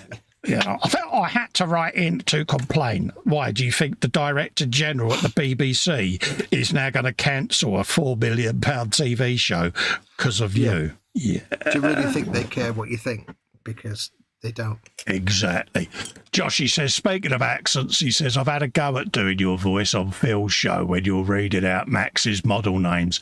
I can't do it as good as you, and I'm sorry I even tried it. Hey, mate, you had a go. I'm more than happy. Fox has been a Mockney now for about the last 6 years, and he's getting better at it, I must admit. But yes, I'm talking of that. Me and Fox, I was chatting to the GNU a little while back about this. When we bring the Warhammer show back on a Wednesday, we are once a month, because I miss it, once a month we're going to be bringing back the gallery. Yeah. Because I miss doing my gallery. Friday Frolic is us chilling out with our mates and just shooting the breeze. But on the Warhammer Wednesday show, once a month, we're going to chuck in the gallery. And the reason I'm doing it on the Warhammer show is for exactly what you've just said, Max's model names. I've ordered bonus. Yeah, you know, and yeah. So, Max, if you're still watching, mate, be prepared to get a lot of work in the gallery. And you, Sophie, because, yeah, I'll be doing the full voicey description. So, Josh, your lessons will be coming back, mate. He was roaming the wilderness. Yeah. Carlsberg want me to do the voice so that they can revive Orson Welles. Probably the best lager in the world. I knew you were going to do Orson Welles. I knew you were going to appear. But yes, the gallery's got to come back because I miss doing it. I used to love doing it on the Sunday. I know Dave wasn't particularly a fan of the gallery, and we kind of stopped doing it for a while. But when I got the Sunday show finished, because it was time for a change and I wanted my weekends back, I've been bugging him and saying to him, we did a gallery once on the Wednesday show, didn't we? And it was, yeah, let's do it once a month. And now that I'm looking at getting the schedules back, we're going to be looking at an E-Models Monday coming soon. And then we'll be dropping the Wednesday Warhammer in. Yep. Are you now that you've changed room, are you going to be getting back into painty, or are you still struggling with that? Because if you are, I'll just do buildy. But basically, I want to relaunch it just to get some gallery in there. Yeah. So our first Warhammer show back is going to be gallery goodness. Yes. Painting's still out of the question at the minute, really, just in terms of time. But that doesn't mean you can't do painting. It doesn't matter what I'm doing. Yeah, I'm not going to sit there and do our buddy builds, the old Tiger and that, because we was doing that together. It just, you know, I'm going to do what I like, basically. But do what you like. It just but you don't have to not paint just because I'm not painting. But no, you don't own me, mate. I'm a grown man. I can make my own decisions. Yeah. But yeah, Max is saying, yeah, absolutely, I'll gold the voices. Exactly, but Max is crafty because he puts like a 100-word description in, and by the end of the gallery, my voice is absolutely clagged, but it's fun doing it. Yeah, he puts a backstory for every single one of his miniatures. Yeah, Joshy B says, I had to revert to my sexy voice. Boom, chicka, wow, wow. Says PJ may have gotten a bit excited. Oh, did he have... Did he have movement? Was there a bit of a rustling? Yeah, was there a little bit of rustling in the tent fabric? Yeah. Oh yeah. Max says it'll be legendary. Looking forward to it. Jeff says gallery on Wednesdays, please. Absolutely, mate. It's perfect for us because quite a lot of people in the group do Warhammer stuff, and I know it's Max's thing, and it ties in with his battle tech more than it does on the Frolic, because I don't do the Warhammer on the Frolic now. That's why I set the Wednesday Warhammer show up, because I was getting a bit Warhammered out, to be honest with you. It's nice to vary I know Fox likes doing Warhammer and Gundams, but it's kind of don't mean to say I've got to. And I found that I was getting drawn into Warhammer too much, and my own stash was suffering. So I thought, sod it, move the Warhammer to Warhammer Wednesday. It's got a nice ring to it. Warhammer Wednesday. Warhammer Wednesday. So, yeah, it moves that to there. We could do the gallery. We're going to have a good gag whilst doing it. It'll cheer people up midweek, because hump day can be a bit boring, because you've had the Monday blues, Tuesday, and Wednesday. I can't wait to the weekend. So, bit of gallery on the Warhammer Wednesday. Of note, squishy alert, Edward Leonard is amongst us. He says, hello, Colin Fox, everyone in the chat. Hope you're doing well. Love to you, Edward. Hope you're feeling a bit better. And love to Mrs. Edward as well. And also see on the Wednesday, he must know this, but you might see Wednesday Witch. Ooh. Because we have got the Gargantuan Squiggle. So Yes. so you might get to see a little bit of live wedge painting. No, no, Live hot wedge action on Festa's channel. Your Wednesday wedge, and he'll film with an extra camera, proper close up, and then it'll be on his OnlyFans channel. It'll be right up close. So you could get to see the pin wash bit. And what we'll do is Festa's going to get a special little beaded curtain to go on his bench. Yeah. And there'll be that 18-year-old walled-in, and it'll come up the walled-in. The next area of the stream is for those that need to learn to paint eyes. See where I went? Yeah. And I see where you went there. And a little red triangle in the corner. Yeah, little dig. Pixelated. Those who need to learn to paint eyes, but just one. Edward says, no, not the wedge. Yeah, see, I was going to cheat. I was going to put a little pouch on my squig off, but I thought you'd accuse me of cheating, Edward, so... I don't think we can back out of the wedge painting. I can't pussy out of it because, you don't want to pussy out of your wedge. No. It wouldn't be the done thing, would it? And, It would be rude. So, there you go, folks. So that is the plan for the Wednesday show. I want to bring the gallery back on that show. I've been asked many times in my lives since I've been back about gallery, and I enjoyed it. I used to love doing it. It's good fun.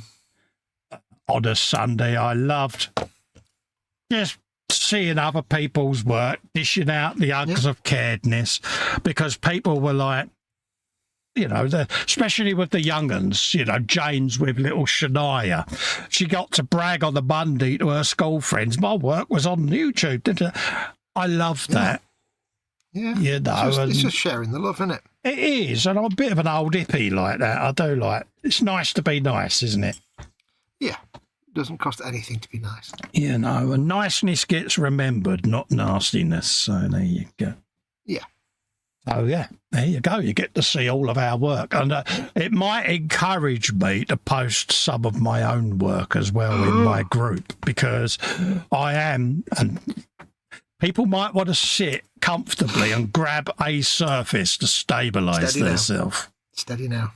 I am currently getting every single picture of every single build I've done over the last however long all together so that I can start uploading little stuff to my group, because again I often get asked, why is it you don't post your own work? Because one, I set the group up for you guys and girls, and I thought it would be a bit obnoxious to post my own work, but I kind of need to get back to pimping myself a bit more.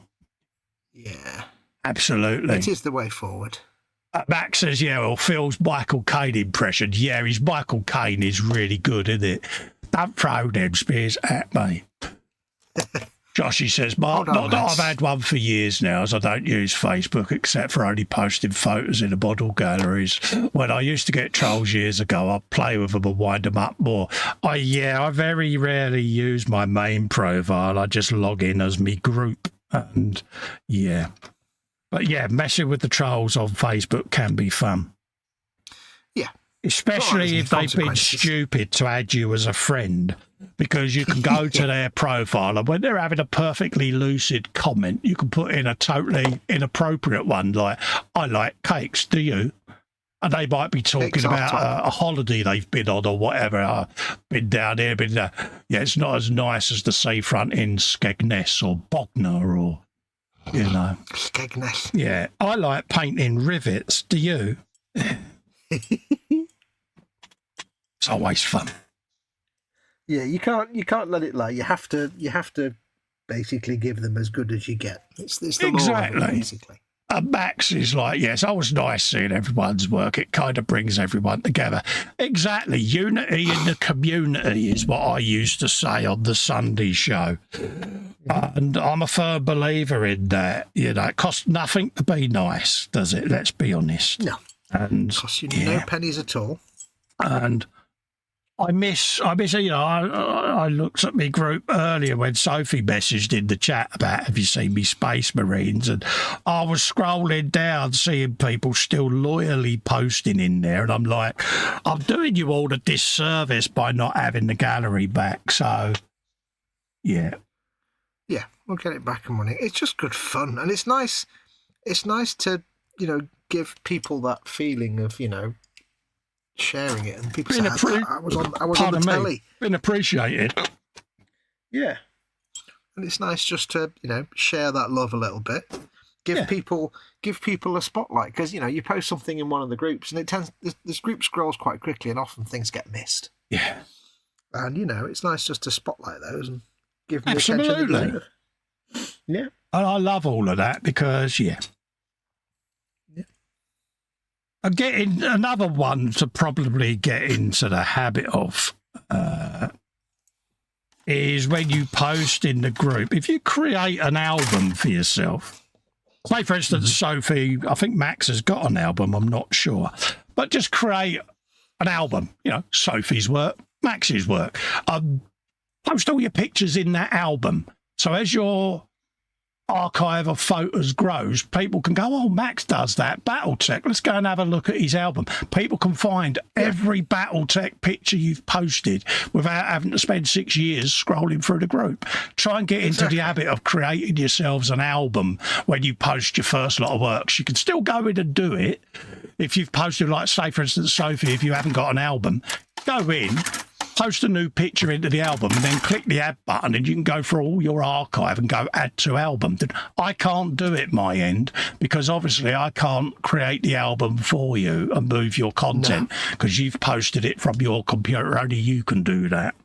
But get into the habit of doing it, because I love seeing people how they've grown in the hobby, but I can't do that if you haven't got an album, you know, because it just takes too long. Yeah.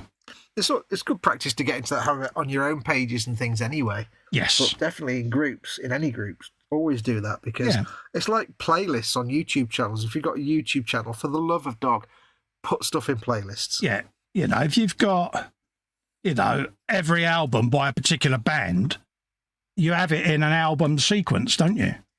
Yeah. You know, you don't have, 200 tracks all scattered across the place, because if you wanted to listen to AC/DC Back in Black, you want to load Back in Black, don't you?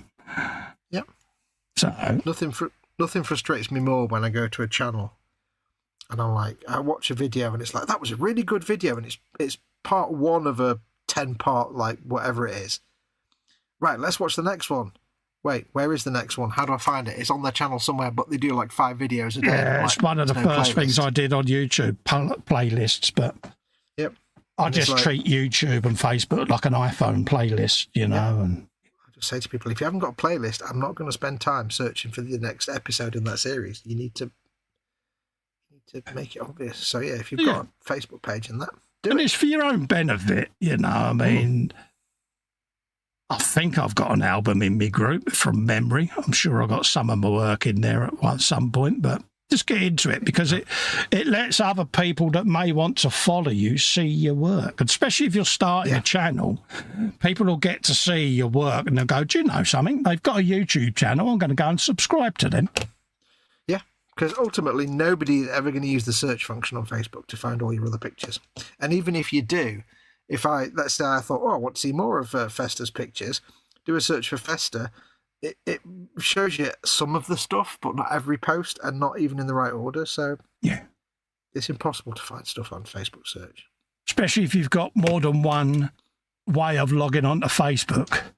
You know, I've got Festa 67's workshop group, and I've got my own profile, and sometimes, you know, in certain groups you could join as your main profile, and then they've not, you know, accepted you as the group.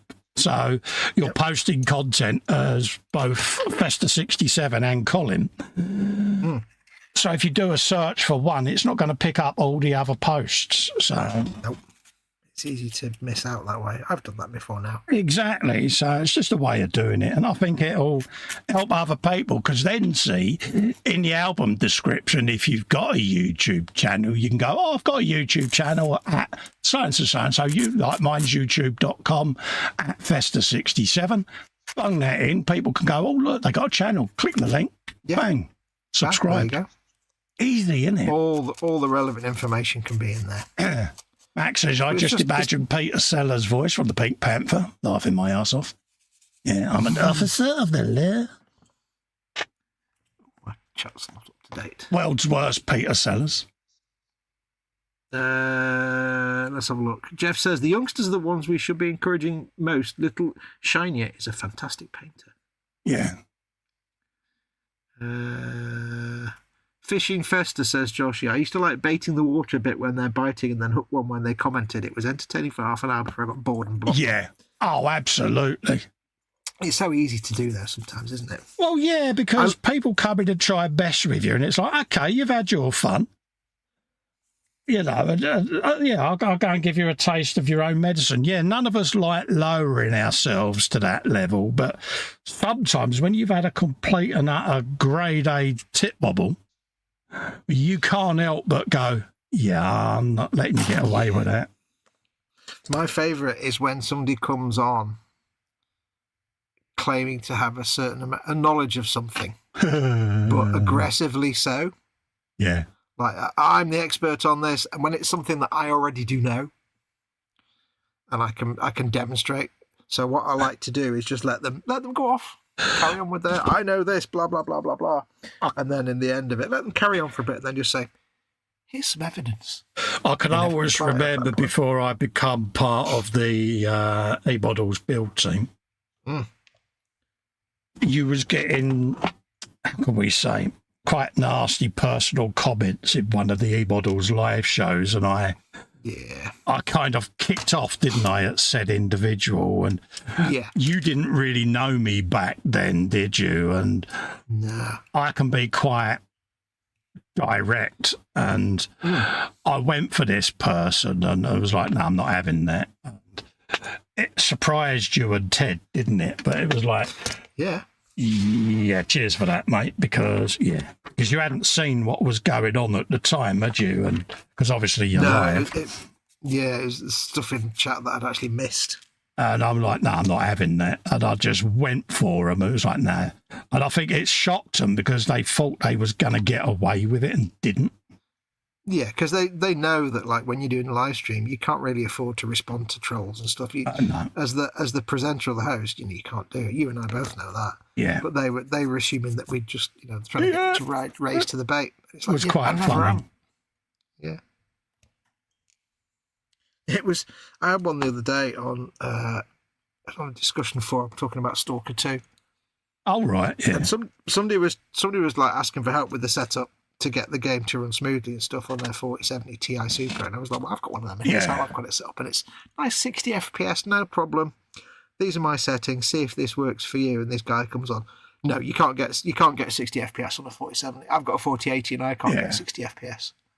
And I'm like, well, you can because I do. Yeah. If you're not getting 60 FPS on your 4080, you probably need to fiddle with your settings because you've not configured it right. No, exactly. No, you can't get 60. And he's going on and on like, no, you can't get 60 FPS. There's just nonsense. You're talking rubbish. I'm like, okay. Here's the latest. Here's the last 3 times I live streamed Stalker 2 at 60 FPS, 1440p. Please tell me where it's not 60 FPS. Didn't reply after that. Yeah. I just sent him the link for the videos, and he's like, it seems you can play the game at 60 on that. It's quite funny when people try to fact check you. It's like, yeah, it's like, especially when it's like fact checking something that you actually know because it's been done or something like that. You just think, you got the stones, man. And then they get quite nasty then, don't they? And it's like, they either go away or they get nasty, and it's like, shut up, little man. Yeah. As you would say, go away and boil your head.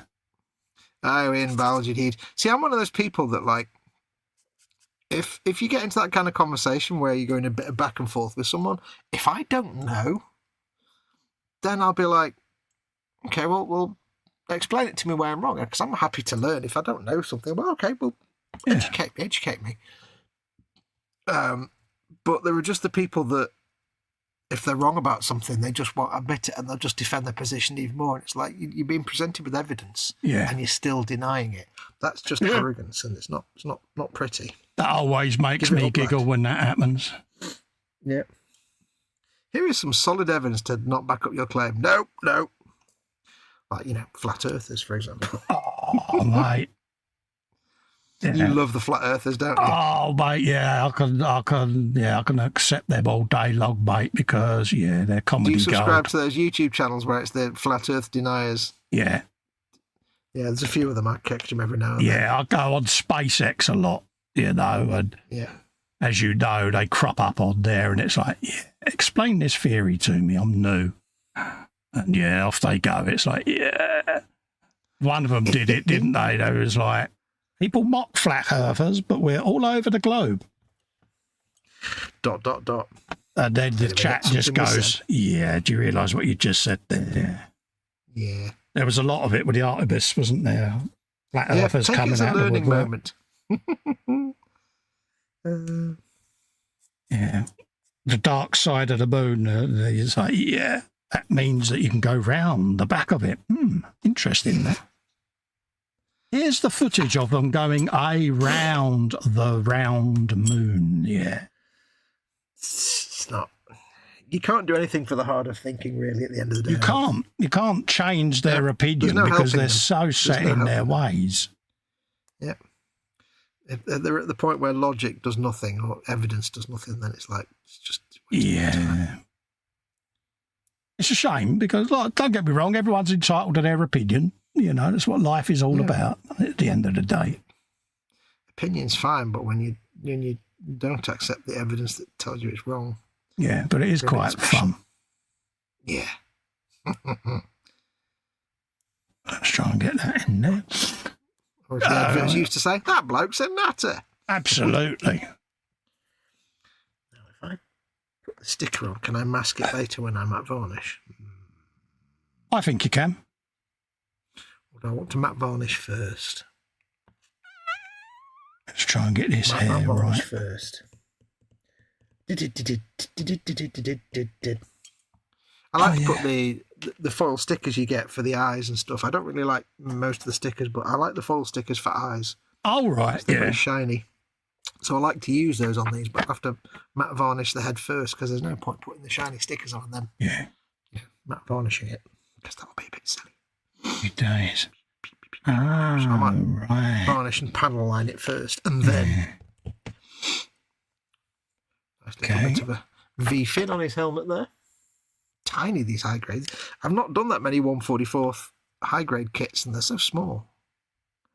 I'm looking forward. I've got a real grade kit, and I'm looking forward to that because it's the same scale, but like it's a master grade, but in 1/144th scale. Yeah.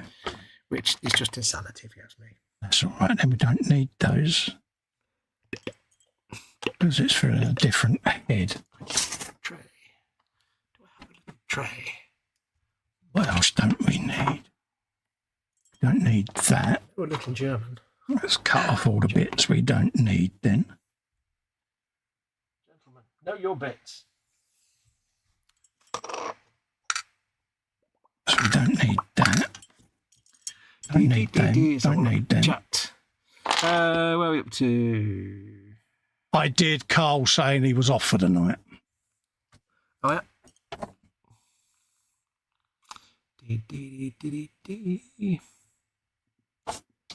It's only about 6 comments up, mate. It's not that. Yeah. I know. I'm just reading stuff anyway that I haven't read. I'm just catching up. Where are we up to? We all have our buttons first, so it just depends on how quickly they're pressed. says John Page. Exactly.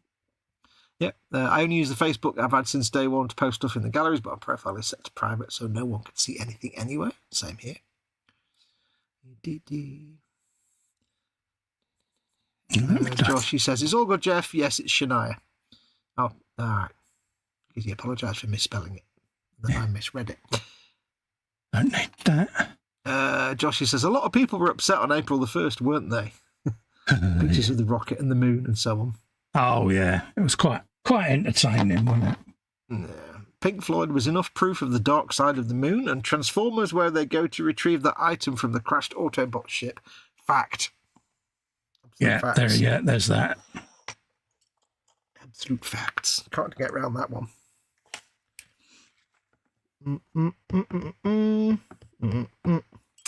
Right. What time do you want to go to, buddy? It is what, coming up to 10 to 2. 2:30 at the latest, mate. Okie dokie. 10 and 9. Try and get my correct arms.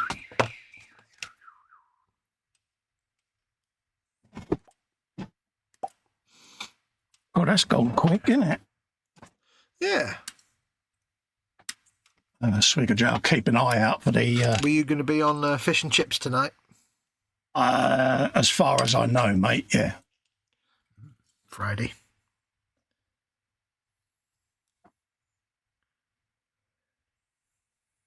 I was trying to tempt Mama Wolf with various foods today just to get her to eat something, so it ended up being Greg's. Oh, right, yeah. Greg's sausage rolls and things for dinner, which is fine. Me I had a days. couple of their chicken sausage rolls and a sausage, cheese and bean bake, which is very nice. Oh, nice one.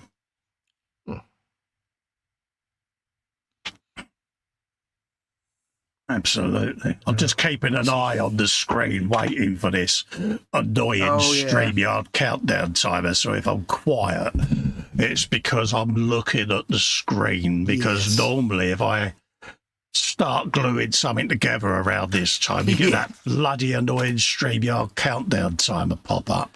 Yeah, at the rarest possible moment. And it gets right on my canister, to be honest with you, but it's because they're desperate to try and get people to use their broadcasting instead of OBS, and it's like, No, thank you, .jpg. Thankfully, I can see my screen more easily now, so... mine's right in front of me, but if I'm looking down at my bench, I can't see the monitor up there, so... normally it catches me out every week, so... Yeah, it always catches me out. I wouldn't mind, but they have to put it right in the middle of the damn screen. How annoying is that? I mean, any of you that use StreamYard will know that on the right side of the window, you've got a large panel. They could easily put it there. Yeah, and it wouldn't be so bad if it wasn't on the actual stream public view the way you use it anyway. That makes it even more annoying. To do it so that it's actually broadcast is just a bit shit, if you ask me. But there you go. Sorry for the swear word, but there's no other way of politely putting it. No. I'm sure one expletive won't be a problem. No, it'll be fine. There's people that swear constantly all the way through the stream, and in the first 30 seconds that get problems, isn't it? Yeah. That and hot topics, which we avoid anyway, so... Yes. Dum dum da dum dum dum dum dum. I'm hungry though, actually, I must admit, even though I had my dinner ages ago. I might have to investigate. Well, at the end of the day, we'll go as long as you want to go. It don't have to be, bang on nothing. I'm just saying I'm hungry. I am hungry, so at some point I will go and find more foods. If you're struggling, you've only got to say. No, don't worry about that. It may end up being chocolate biscuits. Nah, roll with chalky biscuits, mate, but I shall have me dinner because I've got meds to take and... Yes. Hey, I tell you what, I seem to have discovered not discovered, but, like we have our really filthy cans of meals that we eat when we're desperate, just to kind of, beans and sausage. I've suddenly got a thing for just like cans of tuna. Yeah, I always have tins of tuna, mate. Yeah, it's like middle of the night, go downstairs, 2 tins of tuna, there you go, eat that from the tin. Oh, yeah. I got because it's good for you at the end of the day. Yeah, very healthy, good for cholesterol. So it was like this one, normally they're really oily, but these ones were like, it just said in a little bit of salty water, stream water. And it was basically dry, so I just ate it from the tin. It was great. Oh, yeah, it's nothing better than having a fork and a tin of tuna. It's like, yeah. But with those little minute rices that I've got where you literally put it in the microwave for 1 minute. Oh, I suppose the clue was in the name there, Fox, but thanks for explaining that to us I had to read uneducated people. I had to read the instructions to figure it out. Yeah. I just get one of them and like bang a tin of tuna in with it. It's just rice and tuna. It's like so nice. Yeah. So simple. I have committed the cardinal sin where I put a dollop of salad cream on top of the tuna in the tin. There's nothing wrong with that. I quite happily put soy sauce, although I've cut down on my soy sauce lately, but I will quite happily put soy sauce in things. Jeff Light gives a thumbs up for tuna. Yeah, H gets me at least 2 tins of that a week. And make sure you have your tuna for your cholesterol. Yeah, no worries. I must order some more. It's just a shame that Mama Wolf doesn't like anything that's healthy or anything, basically. Yeah. It's like if she liked pasta, I could feed her every day of the week, no problem, dead easy, and we'd eat like kings. Sophie's Wi-Fi's taken another hissy fit. Yeah, there's a lot of atmospherics about, apparently, at the moment. So it can be messing with people's Wi-Fi. So any of you that are live streaming or having blips at the moment, just be mindful of it. Yes. Facebook Messenger was having some issues earlier, as was PayPal, and that. A lot of connectivity problems with Wi-Fi and stuff. Not in a sinister way. Apparently it's due to magnetic weather events. Joshi says, Fox, Lidl do some good microwave rice. I eat loads of tuna and rice. What's the one I've got? It's called VT. And it's like you just get 2 little pots and it's 1 minute for one of them or 2 minutes for two. It's not obvious. Yeah. But you can split them apart and have just one. They're only small, but it's just like snack size. Or if you get like a microwave meal that comes with rice, it's just enough extra rice to make it a decent meal. I do like a bit of tuna. Yeah. Unfortunately, they don't do brown rice, though. The nearest they get to healthy rice is basmati rice. So I have that because they don't do brown rice, which is... I do like a bit of noodles as well. Oh, noodles are the best. Noodles are just the best thing in the world. I do have a bit of soft spot for ravioli. I know, I do like a bit of ravioli. I've not had ravioli for such a long time. Yeah. Tinned ravioli from the tin. Oh, student food. I must admit though that I'm always a bit disappointed with ravioli because I always think the tin should be twice as big because you only get about 5 or 6 in a tin and you're like, I've eaten them now. Yeah, there's never enough, is there? No, it's like, you really want a tin twice as big. How disappointed are you when you open up a tin of beans and sausages that there aren't as many sausages? Yeah, it's not right, that. Bingo, caught it. There you go, folks. I saw something the other day and I've forgotten what it was now, and I meant to tell you, but it was some sort of variant on beans and sausage, but it was like my brain went, wow. You're a sausage. And I think it was like beans and Aberdeen Angus sausages or something. Yeah. It was like some luxury version, and I was like, I need to tell Festa about this because he'll just have a trouser moment. And then I completely forgot. Nothing wrong with a trouser moment, mate. Hey, what? Nothing wrong with a trouser moment. No, nothing at all. Nothing at all wrong with that. Especially when it's beans and sausage. Right. So we want that one and that one, so we'll have a bit of that. I got the munchies the other day and I thought, I'll go downstairs and see what I can find. And all we had in the cupboard, my sadness was deep. All we had was tins of Heinz tomato soup. I was like, oh, right, yeah. So I had a tin of Heinz tomato soup from the can, but it was like, it's just like a drink at that point. It's not really ideal. But I survived. Jeff says, ravioli in a tin, that brings back memories. Oh, yeah. Sophie says, egg, tuna and salad cream is yummy. Oh, yeah.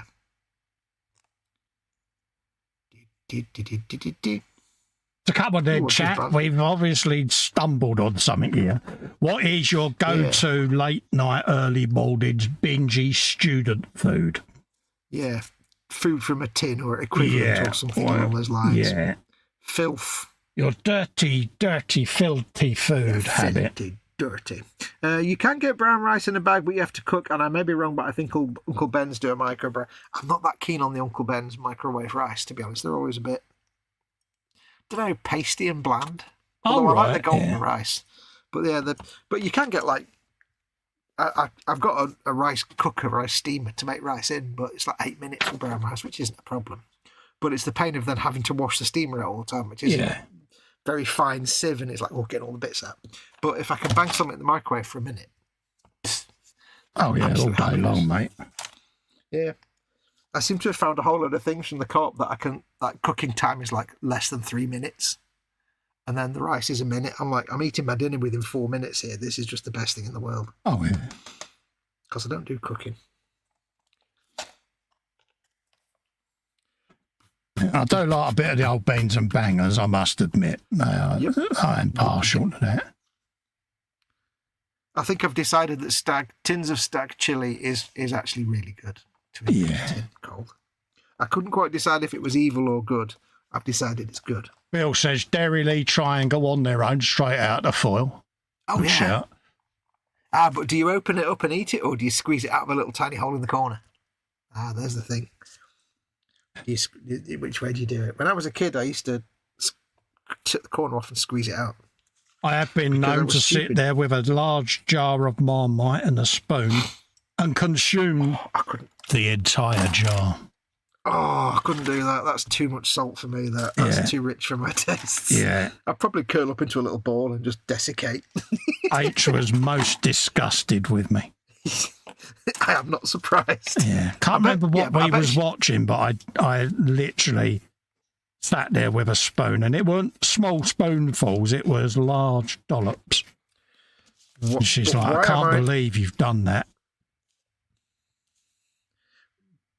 But I can imagine, my suspicion is that she said that, but deep down she was like, that's quite impressive, actually. Lex was impressed. He was like, whoa, way to go, Dad. Yeah. I've never done it since, but... Yeah, your kidney's still recovering. Can't remember what it was we was watching, but it was one of those binging in front of the goggle box things. It might have been a movie or something, and yeah. Even though she told you off, she was secretly a bit... Yeah, I think deep down she was pretty... That's pretty impressive going. She was like, that's my boy. Lex was like, oh, that's so hardcore, Dad. How long ago it was he was like, can't wait to tell me mates at school. So it's a long time ago. Yeah, this is what happens when you marry a child. Pre-statins, so there goes to explain it really, doesn't it? Yeah. The garlic mayo you get from the chippy goes nice on tuna and rice. Not always. Some of our takeaways we get ours from, some of them do really nice garlic mayo, and some of them do mayo garlic stuff that just smells like PVA glue. Yeah.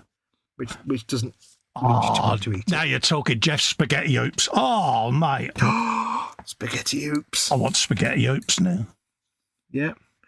Go to snack. Anything that starts with an F, ends in D, and has 2 O's in the middle, normally in large amounts. Good shout.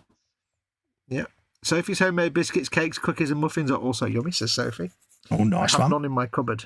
No. 32. 32. 32. 3 and 2. 32. 32. 32. 30 with a capital F. Noodles I eat a lot of also, says Jossie. Lidl do a chicken flavour you get in a pack of 4. I'll have the pack of 4 in one bowl. This is the way. Oh, good shout. How many tins of beans and tomato can you do in one sitting? Like beans and sausages even. Oh. Yeah. Don't know, probably a couple.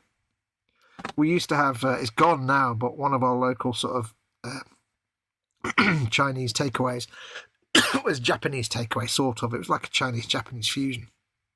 But they did, you know, you like your local Chinese takeaway, you order the soup and it comes in that polystyrene bowl. It's like chicken and sweet corn or whatever. These guys, they didn't do that. They got a big foam cup that's about a foot tall. Right. It's about, that tall. And they'd fill that with noodle soup, but it would be proper hardcore noodles. Oh, nice one. This thing would be filled up and this was just their small soup. Yeah. And you get like the beef or the chicken, and it'd be like big chunks of chicken in the noodles, and you get like the chunks of onion.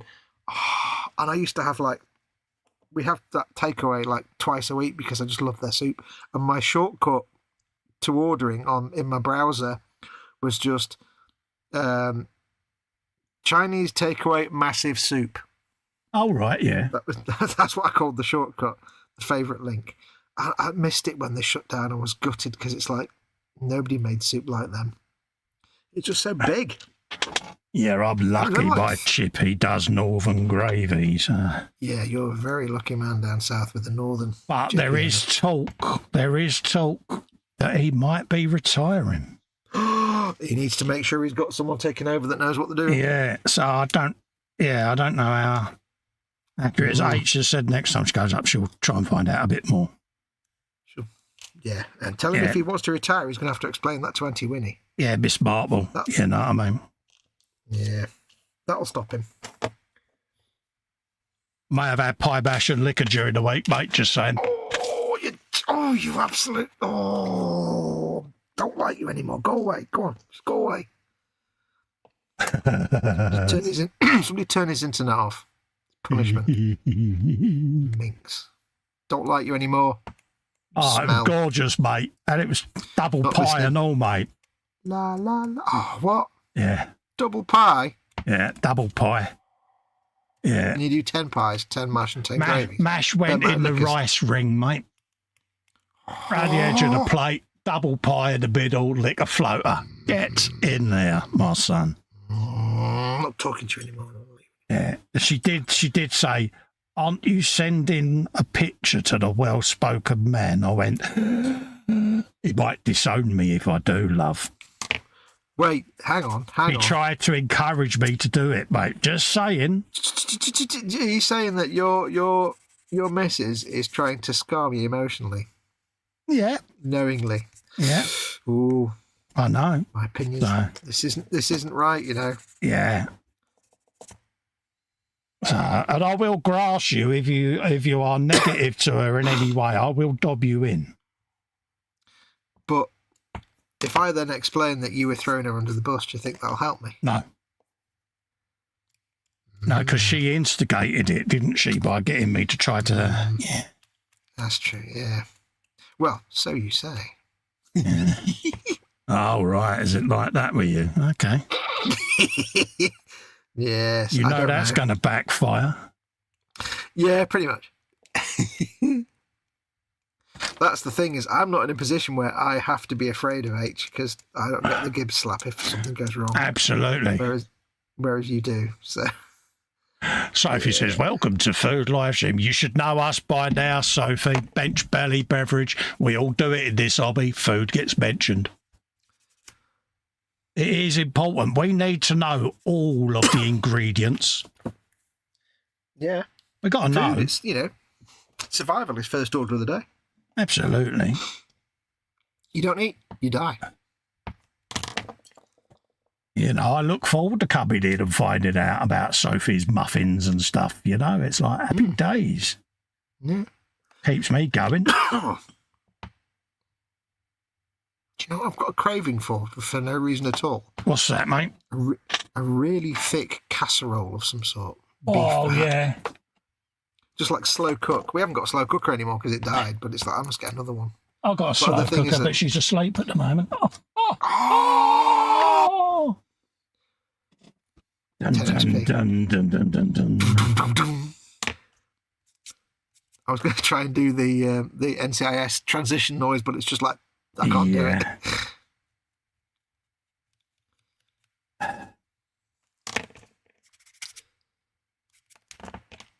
Yeah, slow cooker died, but Mama Wolf can't eat that kind of food anymore anyway. So Yeah. Bobby, she said to me during the week, if it gets cold during the week, how'd you fancy beef stew and dumplings? After I said I love you, you're the best thing in the whole wide world. She was like, I know it's our anniversary, love, but it's only beef stew and dumplings. Get over yourself. Yeah. And in your brain you went, it's our anniversary? Oh. I might have done that. The little part of your brain went, boing. Yeah, I may have actually thought it was next month. Yeah. I forgot, right, to my shame, I forgot it was Mother's Day when it was Mother's Day. Yeah. So I went downstairs and I said to Mum Wolf, I said, I have to apologise. I mean, she wouldn't know anyway, but I said, I have to apologise. It is Mother's Day today, and I completely forgot. But I did make you a card by hand, specially just for you. And it was a folded Post-it note with Happy Mother's Day, big heart on it, in Sharpie. Dear. She went, that's the best Mother's Day card ever. Now get me a brew. Yeah. I did the double 1 year anniversary and her birthday. Oh. Yeah. One mistake that you never make again. One mistake that you will never, ever be able to forget. It was one of those. She was speed dusted. So me, I ambled into the lounge and said to the boys, why is Mum speed dusted? And they both looked up and went, so glad we're not you. And I was like, damn, it's either birthday or anniversary. Yeah, he went through the options in your mind. Lex was like, what month is it? And I went, he went, yeah. See that doghouse that you're in? Yeah. Yep. You're doomed. You're doomed, when I son. did the double, he was like, dude, iPhone, put a reminder in there. I was like, you can do that? Yeah. So he went through the calendar app with me and he was like, so I've never forgotten it since, because a week before I get a reminder. It reminds you. But this year, when it went off, I just went without reading. Yeah. So, yeah. She was all right. See, I have one set up to remind me through Google, so it's on my email. But then it tends to pop up on the phone. I just swipe it because I think I'll look at it later and then I forget. But do you know what I told myself or thought would help me out? Oh yeah, go on. Well, it's not as if it's an important one, love. It's only 30. It's only 37 years. It's not 40. That's the important one. Dude. Yeah. Dude. Yeah. So I was kind of, that perhaps wasn't your golden moment there. Joshy B says I used to be 20 to 21 stone, so 20 and a half stone. When I was younger, I had more barrels than a brewery. A few years later, I worked as a landscape gardener and discovered the gym and got fit. Not been to the gym for a few years now. Yeah, I went up to 20 stone back in the day when I used to train and that. And then as me mobility become a bit more sedentary, that soon turned to a bit of excess carcass. But luckily, I'm losing it. I've dropped 3 stone in the last couple of years now, so I'm doing all right. Nice. Well, I've started I'm so lazy. I don't do exercise. I never have, and I'll never will because I'm rubbish. But I have started actually walking to the shop to get stuff now rather than just ordering online. Like, say if we're running low on milk, I'll walk to the shop to actually get milk rather than just doing a co-op order. And it's just since your shop isn't that far away, though, is it? It's a couple of roads away, but it's still like a nice 10-minute. A couple of roads away, you lazy git. Well, it's just the thing is, it's ever since Chocolate Velociraptor, so you got used to ordering everything online. So it's me thinking you was about 8 miles away from a shop. It's like, it's a couple of streets away, mate. You lazy git. It's a good 10-minute walk. Yeah, but it's 10-minute walk a couple of times a day, or it's good for you. Yeah, brisk 10-minute walk would be a perfect thing for you. Yeah, there and back. The thing about it is, you've got your mobility, mate. You've got no excuse, Fox. That's lame. I know. It's just more force of habit, like I say, from when we couldn't go out and go shopping. Yeah. So you'd order a week's worth of food in one go. Yeah, if I want to go and take me legs for a drag, it's a perfect thing, you know what I mean? But just get the pram out. Yep.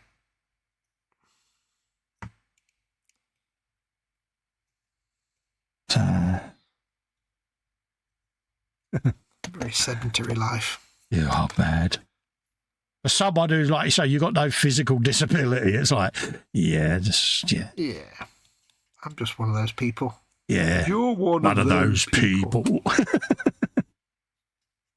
I've always been sedentary in a way because I never enjoyed doing sports and stuff. Yeah. And basically, when I was at secondary school, I was diagnosed by the doctor as having a hernia. Oh, right, yeah. For some reason or other, surgery just never happened. Yeah. I don't know why. I was too busy being a teenager, so I didn't pay any attention. But it was supposed to be. I was supposed to get the operation, and it never happened. So basically, I spent 7 years of secondary school with a note signing me out of doing PE because I didn't want to do PE anyway. Yeah. But I was quite happy with that. So I'm like, don't have to do sport. Brilliant. Can't stand sport. Yeah. But I spent my entire life, childhood and adult life, growing up sitting down doing drawing or sitting down doing music. Yeah, yeah. So it's like, we've been sedentary.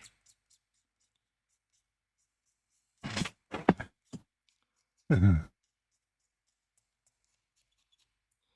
now it's beginning to catch up. Yeah, they're on about shipping me over one of the electric buggies. Oh, yeah.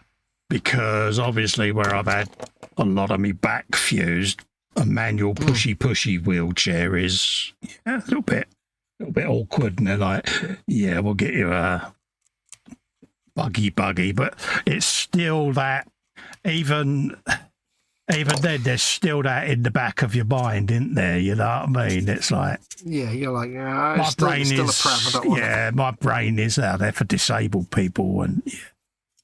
But having said that, though, the customization potential, Yeah, there is flames that, and so on, is more than a wheelchair. but it's You could, it's still that thing in your head, isn't it? Where you think, well, I even now I don't see myself as disabled, yeah, no.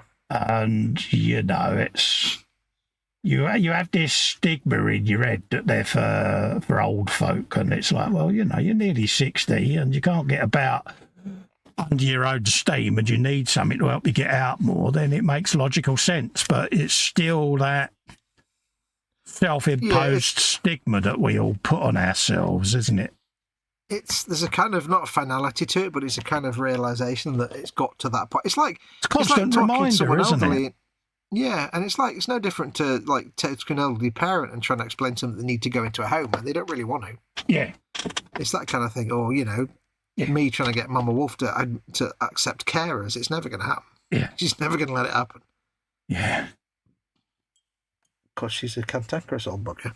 Yeah, but there is that whole thing about it, isn't it? And Yeah, it's the same thing. It's just, yeah, we all end up going into deniability mode, don't we? And yeah, it's that realisation. It's like every room I go into in this house, there's some kind of reminder, be it grab bars and rails and extra sort of features that we've had installed around the home over the years.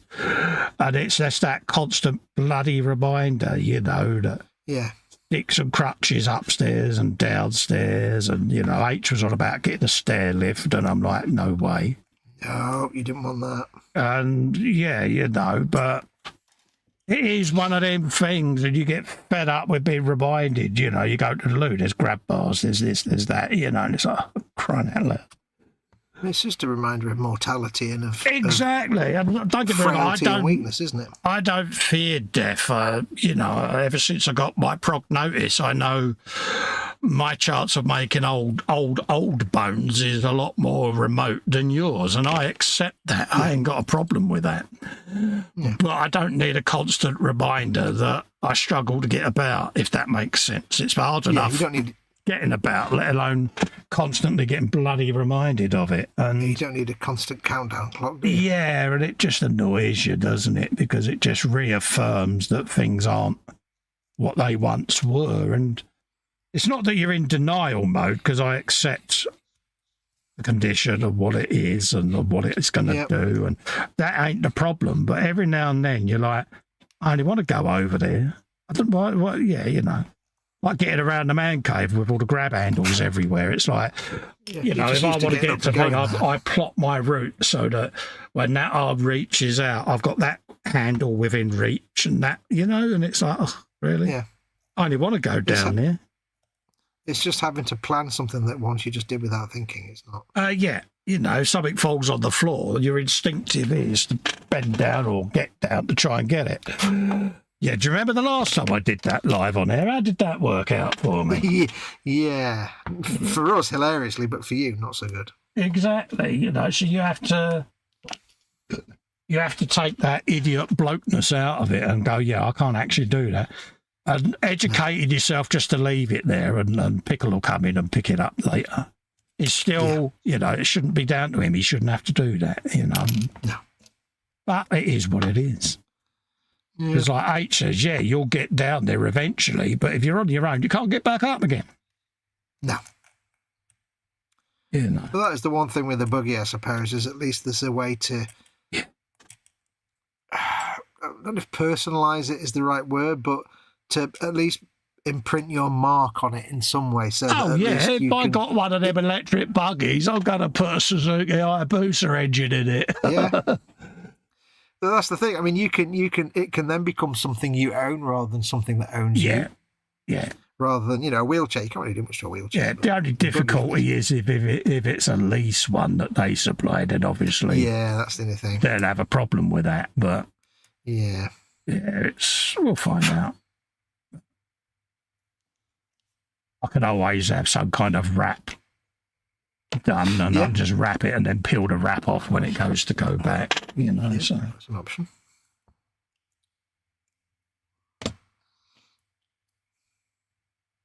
yeah, it's one of those things, isn't it? I mean, we all, you know, I'm not the only one in here that's got a complaint type of thing, you know. There's others in here that have got ailments, illnesses. I'm not saying I'm special, but even though you accept your situation, we still have been blokes. We still have that resistance to conform, don't we? Yeah. We don't like conforming to what the condition is making us have to do now. So you try to resist it and rebel against it, and it don't work because, it's just not how things are, is it? It's making something beyond your control, and nobody wants that. Yeah. If they can help it. That helmet looks like one of the ones the apes used to wear out of the original Planet of the Apes. Do you remember that? Urko was his name, one of the dark apes. So, yeah, he looked like gorillas. Yeah. It does, doesn't it? Yeah, it reminds me of one of them. Don't know why, just did. I'll shut up now. I was thinking when you showed that guy, he looked like an Eldar from Warhammer's helmet. Yeah, he's got a bit of a look about him, isn't he? He's like, yeah. He's stayed. I'm an opalite, you know, not just a soldier. No, I'm a proper opalite, you know, and it's got six-pack and everything going on there. But I'm looking at that checkers, and I'm like, really looking forward to painting that. Yeah. I need to get out more because I'm excited to paint that red, a white border, and all of that. That's your inner orc coming in again, isn't it? Yeah, because it's a challenge, isn't it? You know, even the laurel leaves, you don't get a decal for that. And I'm like, you know something? I'll have a bit of that. I will have a bit of that. That's got some more of that braiding going on, so I get to do some more of my how to make braiding. I'm very impressed by that. You was, weren't you? Yeah. I don't think you've actually shown people what it is you've done. I know, I'm filming it as I do it. So. All right. But, surprise. Yeah. What was I doing? Can't remember what I was doing, Fox. What was I doing? Tapping my fingers. Oh, yeah, that was it. That bit. Use some of that.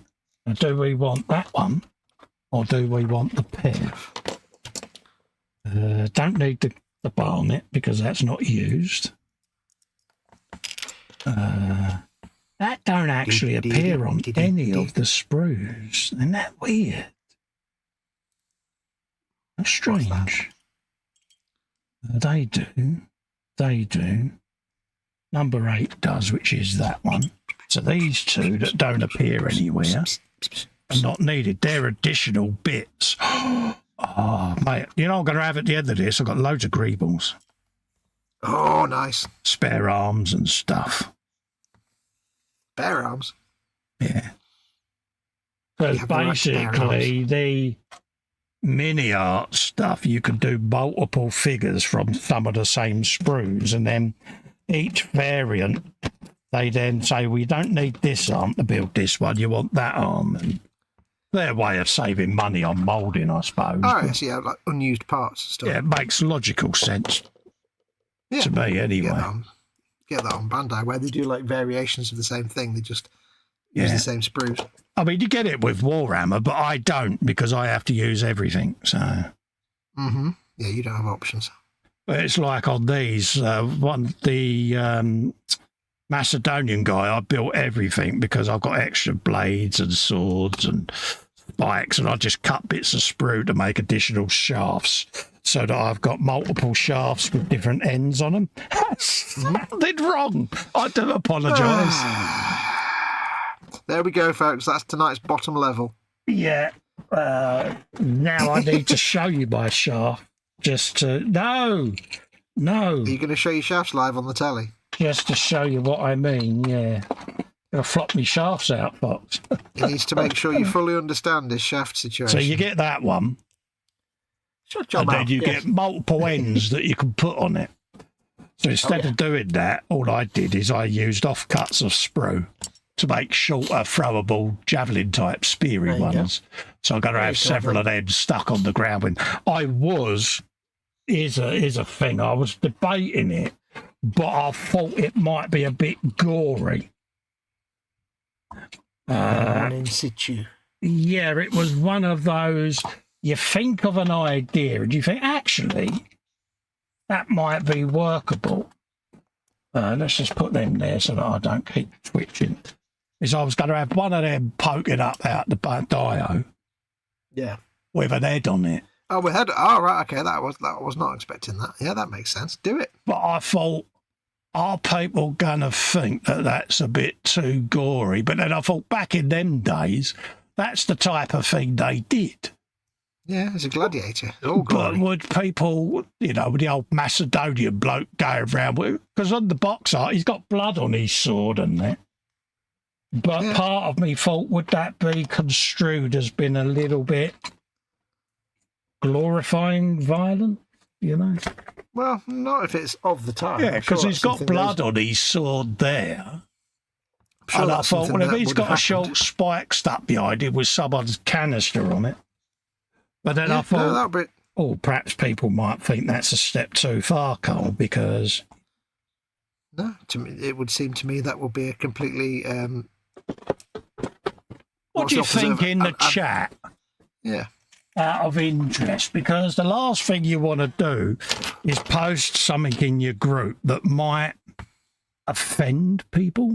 They might go, "Oh, Festa, that's a bit. Oh, that's I think I think it'd be fine. I think most people would be fine with that. I think. Yeah, I'm just thinking, would it be representative? Because at the end of the day, it's like me Gladiator. I've done slash marks across his torso where he's been in a fight, and there's going to be a little bit of redness in there, so to speak, to replicate a wound, because you can't be done up as a gladiator and not have a scratch on you, because that ain't authentic, is it?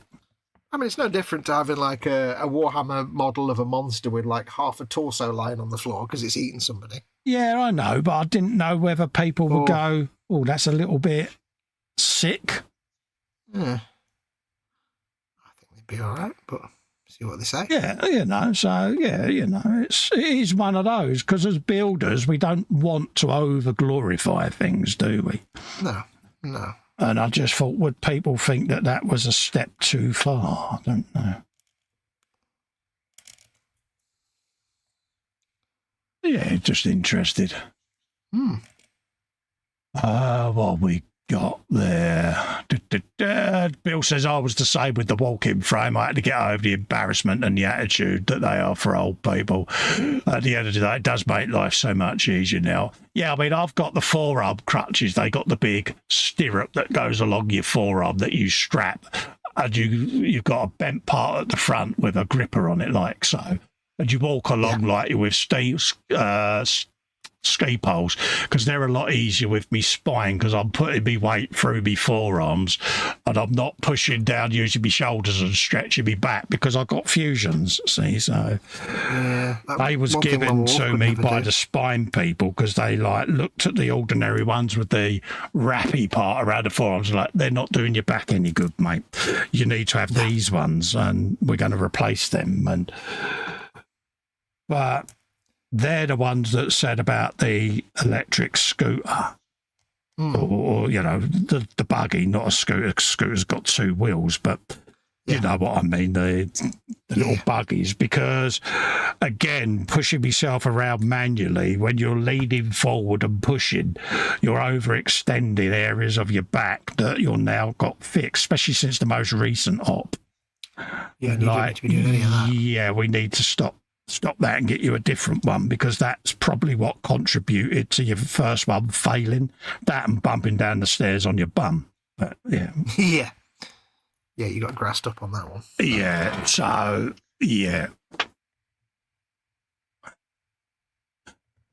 Joshy B says, one idea I'd like to do at some point is do a diorama of the Battle of Teutoburg Forest, even, between the Romans and the Germanic tribes.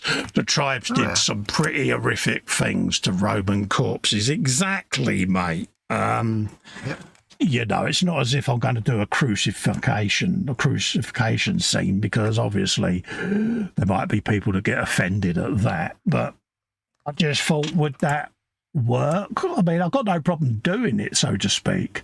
Yeah. But I'm just worried there might be a little bit of a backlash about it. And you know what I get like. I don't want to build something that's going to really cause a problem to folk.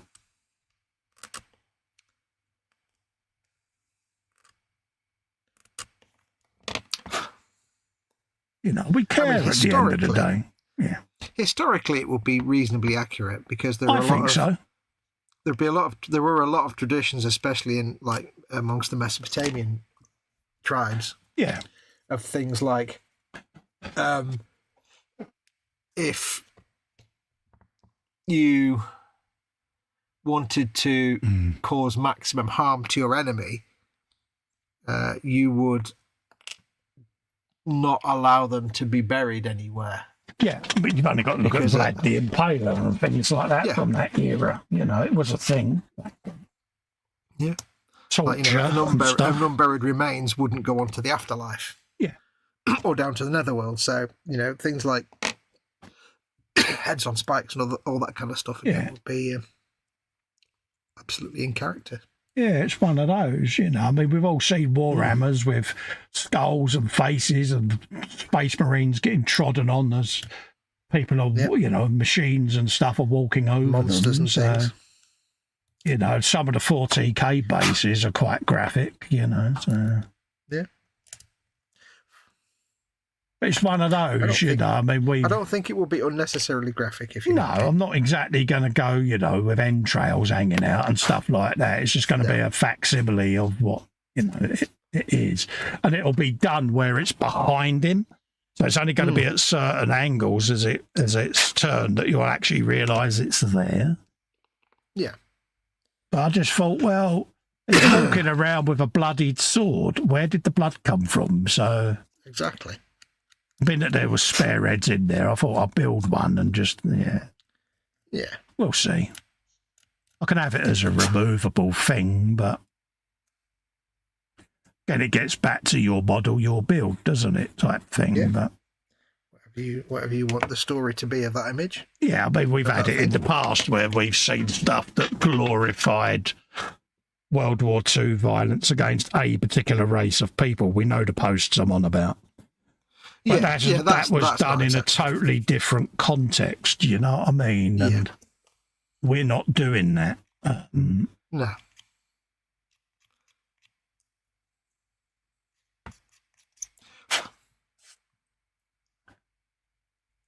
Is it that way or is it that way? No, it is that way, you Burke. Okay. So, yeah, it's just... I don't know. It's just something different, isn't it? Yeah. I think it'd be quite good. C1.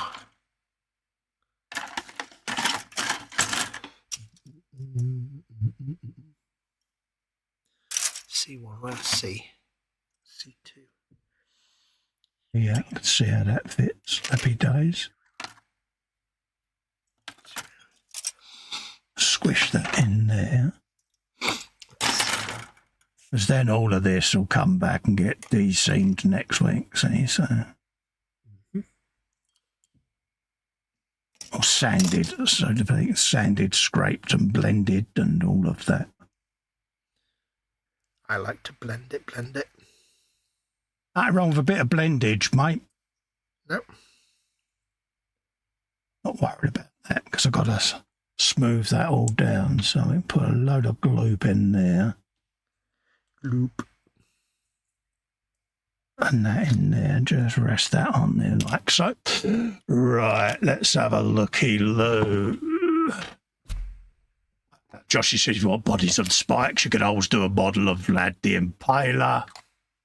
Sophie says people do get too offended these days. Yeah, you're bang on right there, Sophie. There is a lot of oversensitive wokeness. Don't get me wrong, I can understand it if someone's been targeted or categorised or vilified or what. I can understand that. But people do get offended too easy these days. I mean, we had a famous one that was posted in, I think it was also, did it appear in the Boomer? I'm not sure, but I know it appeared in mine. I won't name the person, but I had a particular diorama put in my group, and it was World War II. There was, I think, a German staff car and a German Tiger on this diorama and some officers and that. And up against the wall were people of a particular race, should we say. That's not acceptable. And, it was a pretty graphic firing squad, bodies on the floor type scene with a lot of gore. But also some of the posters that were there were a little bit...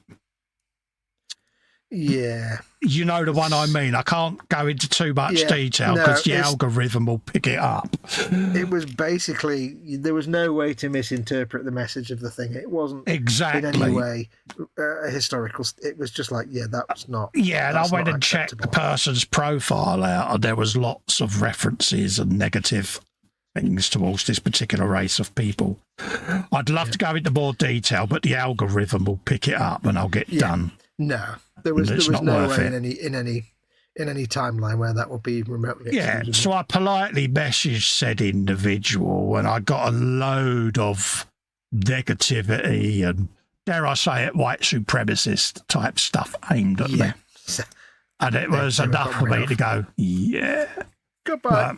But, I can remember that one, and for me that went a bit too far, Yeah, well, the thing is, it's like creating a scene of combat is absolutely acceptable, in a combat war situation. Is war at the end of the day.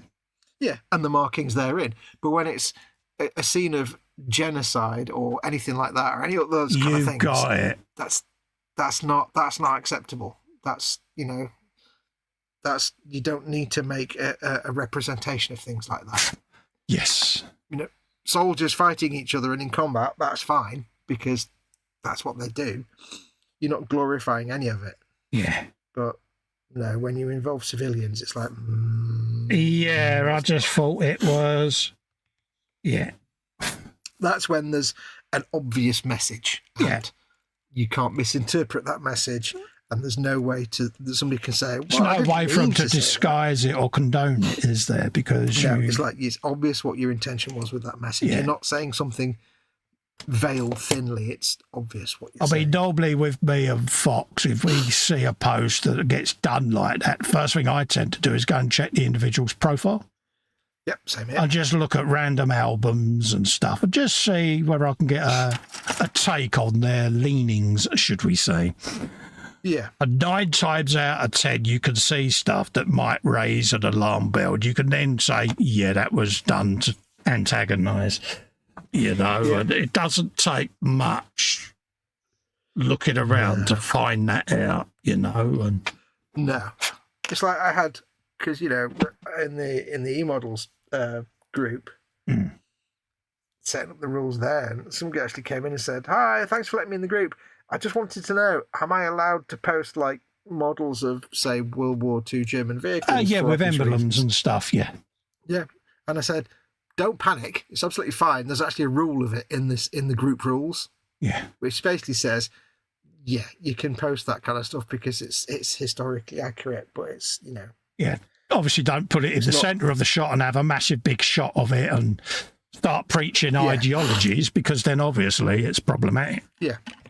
If you're painting a World War II, say German vehicle, it's going to be on there, and that's absolutely fine. Of course it is. I did the Messerschmitt. It's got it on the tail fin. It's like you can't get away from it. As long as it fits historically, I've got no issues with it. But if then people start spouting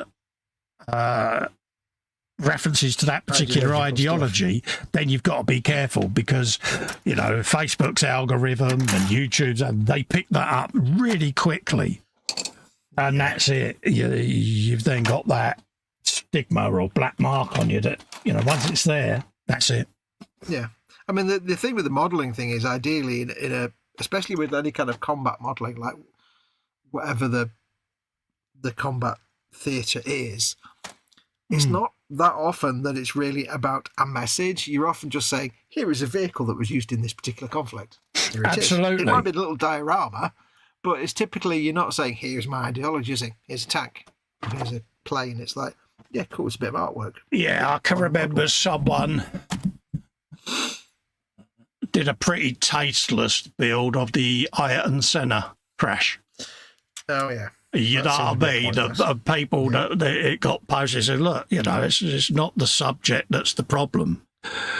But you went a bit OTT and people posted certain reference pics of said scene and went, that's what happens. You've kind of gone a little bit OTT with it. And Plus, that's why people had a problem, Yeah. Plus some things you don't need to make models or artworks of. Yeah, it was a real life person that got killed, it was. Yeah. Don't get me wrong, it was an event that happened, but it's not something you need to celebrate in art. It could have been done, I think, with a bit more taste. You could have had the wreckage, and that was it. The story tells itself. But personally, I would have just built the car as was with a, dedication type thing, and it wouldn't have been crash damaged or anything because. To me, the loss of that person was particularly sensitive, and but it's like it is a fine line, but it's for most people it's fairly obvious, but there are some people who struggle with it. Like, for example, it would be absolutely fine to do a diorama of people dealing with the Chernobyl nuclear disaster. I've got a load of vehicles to do with that, and I have got a diorama that I want to do, but again, I want to do it in a way that is respectful. Yeah, so if you did a little diorama of some of the, I can't remember what they were called, the guys that went in for a minute and that cleared stuff off the roof. If it was a little diorama of the rooftop and them scraping it off, that would be acceptable because it's the thing that happened. I've got that particular scene because Ron got me the figures. Yeah. But then if you were to say and I obviously don't want to get specific because of YouTube, but if you were to say make a diorama of a very well-known thing that happened during the Vietnam War. I know the one.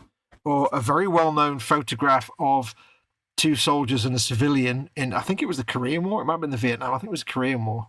It might not have been. I can't remember what it was. Yeah, I know. But you know what I mean. Yes. That wouldn't be acceptable. They wouldn't be acceptable because it's not something you need to document in a way beyond the original photograph. No, if you do, the Cambodia, you know the one I mean. Yeah. But killing builds. I saw someone was trying to replicate that once, and people were like, we can get why you want to do it. They wanted to do it as a tribute type thing, as a reminder, this is how bad humanity can be. Yeah. But it is still, even now, such an abhorrent thing that happened there. And well, that's the tricky thing, isn't it? It's like when it's about a specific photograph. Yeah. You don't need to recreate that in any other form because the specific photograph is the 100% of it. When it's an event that happened, then that gives you more scope as the modeler to do it. Because you're not focusing on that specific thing. But it's very complicated. Joshy's got some stuff there. In siege warfare, some armies launched the bodies of the fallen enemies back over the walls of defence. Yes, I've seen films with that in. Yeah. They let them decay for a bit, didn't they? And rot, so they're infected. Rotten stuff, but also cauldrons full of stuff from cesspits. Joshy says, Jeff says to Joshy, can you see my comment regarding my interest in historical warfare, or is YouTube playing silly buggers again? Let's have a look.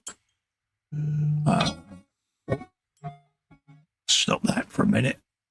Yeah, don't forget though, as channels, we do have certain words and stuff that we've had to add as banned words purely because we have both had issues with YouTube giving us warnings over things that we're getting typed in chats. So there may be occasions when you go to type something in and it says this is a word that YouTube. We've got lists of banned words and topics, but also YouTube, because their algorithm, they also have a large library full of banned subjects. It just stops any political and religious issues, and but I've been in trouble before because people have been talking about hot topics in the chat. So we both have had, where we've had stuff from YouTube where they've outlined where videos have been demonetized or blocked, we then have a list then that we can add to our YouTube things. So it's nothing against people personally, but we have to do it because A, we're monetized, but also because YouTube do have issues with certain things we're trying to keep in their good books. So there you go. And YouTube can also ban users for using offensive things in chat. Yeah. It's like bots and things like that, you know, or anything political, and where things get typed in chats. We get quite a good feedback from YouTube. We've both had it. It's nothing sinister. It's like, you know, we've messaged them and gone, oh, our video's been demonetized or flagged as inappropriate. What is it we've done wrong, so that we can learn from it? And then they'll get back to you and go, at these time windows, such and such comments or blah blah blah, and it's been flagged up, or someone's complained about your channel to us and pointed this out. So you're like, okay, so let's just eliminate it and just go, right, these subjects are filters. So don't worry, it's not personal against you. By all means, you can message us what it is you're trying to say, and we'll just do it that way. Joshy says, I think YouTube's playing silly again. Yeah, I mean, I've had it before where someone's gone, I've been trying to type this in and it won't let me, and it's not in my banned words list, and I'm like, well, it's nothing I've put in. So YouTube does have its own list of words you obviously the usual profanity words that are extreme we have blocked because but YouTube played silly again, Jeff. I'm rewriting this one as it didn't post. Had a couple tonight not go through. I've already had to retype. Yeah, it could be that they class it as hot topics. Anything to do with certain conflicts, certain countries, certain global events. That's as far as I can go. They're hot topics, and we've got no control over that. That is YouTube themselves. Things like, you know, words that are describing certain tools of combat, let's say. I don't want to say more than that. Even just saying that word, if one of us said that word or one of those words, they'd be demonetized. Exactly. You know, and it's when we upload videos, you're the same as me, Fox. The list of does your video contain any of the following, and it's quite an extensive list now. Yeah, let me just say, this kind of model I'm making right now could be interesting with some of the words. Yeah. I got caught out when in the chat someone mentioned a particular country's vehicle that I was going to be building and got onto current events. And we had a perfectly lucid conversation, the three of us, you, me and the chat. And that video got pulled because it was a hot topic and I wasn't aware that it was such a hot topic. And I proper got me knuckles wrapped, and it's like, okay, no worries. It's just how it is. It's just one of those things. YouTube do like policing content makers, and sometimes it can feel quite restrictive, Fox, can't it? But it's how things are now, because especially with wokeness, there is always going to be someone somewhere that is offended, no matter what you do. And the thing to remember with YouTube is, don't start worrying about censorship and stuff. It's nothing to do with that. It's purely they want to keep it all advertiser friendly. Of course they do. It's 100%.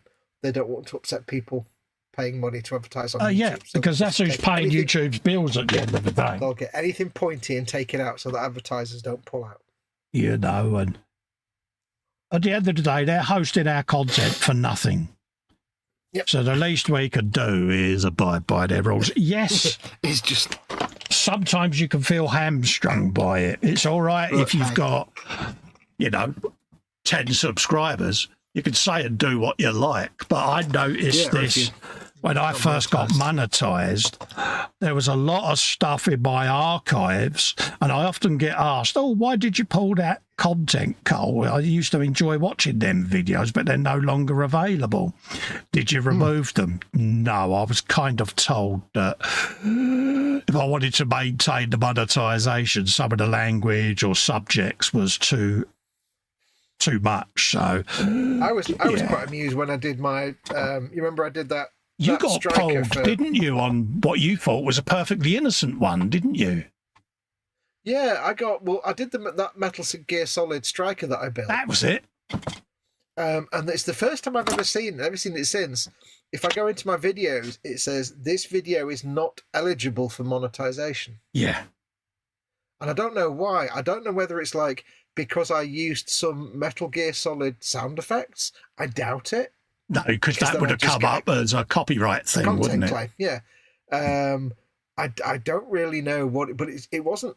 It's been demonetized or it's being shared 50. This is not suitable for. This is not available for monetize, and it's been that way for like the last 10 years. I had one of those because I had Ecstasy of Gold playing in the background and I couldn't hear it. And it was a ringtone on my phone and it had just got off. That got hit for copyright, which is understandable because, it's their music. Got no problem with that. And I put one up of SpaceX when Elon Musk launched his Tesla because I love space. People that know me know. So I bunged it up, but I didn't think before I did that when the Tesla got released, it played Starman, David Bowie.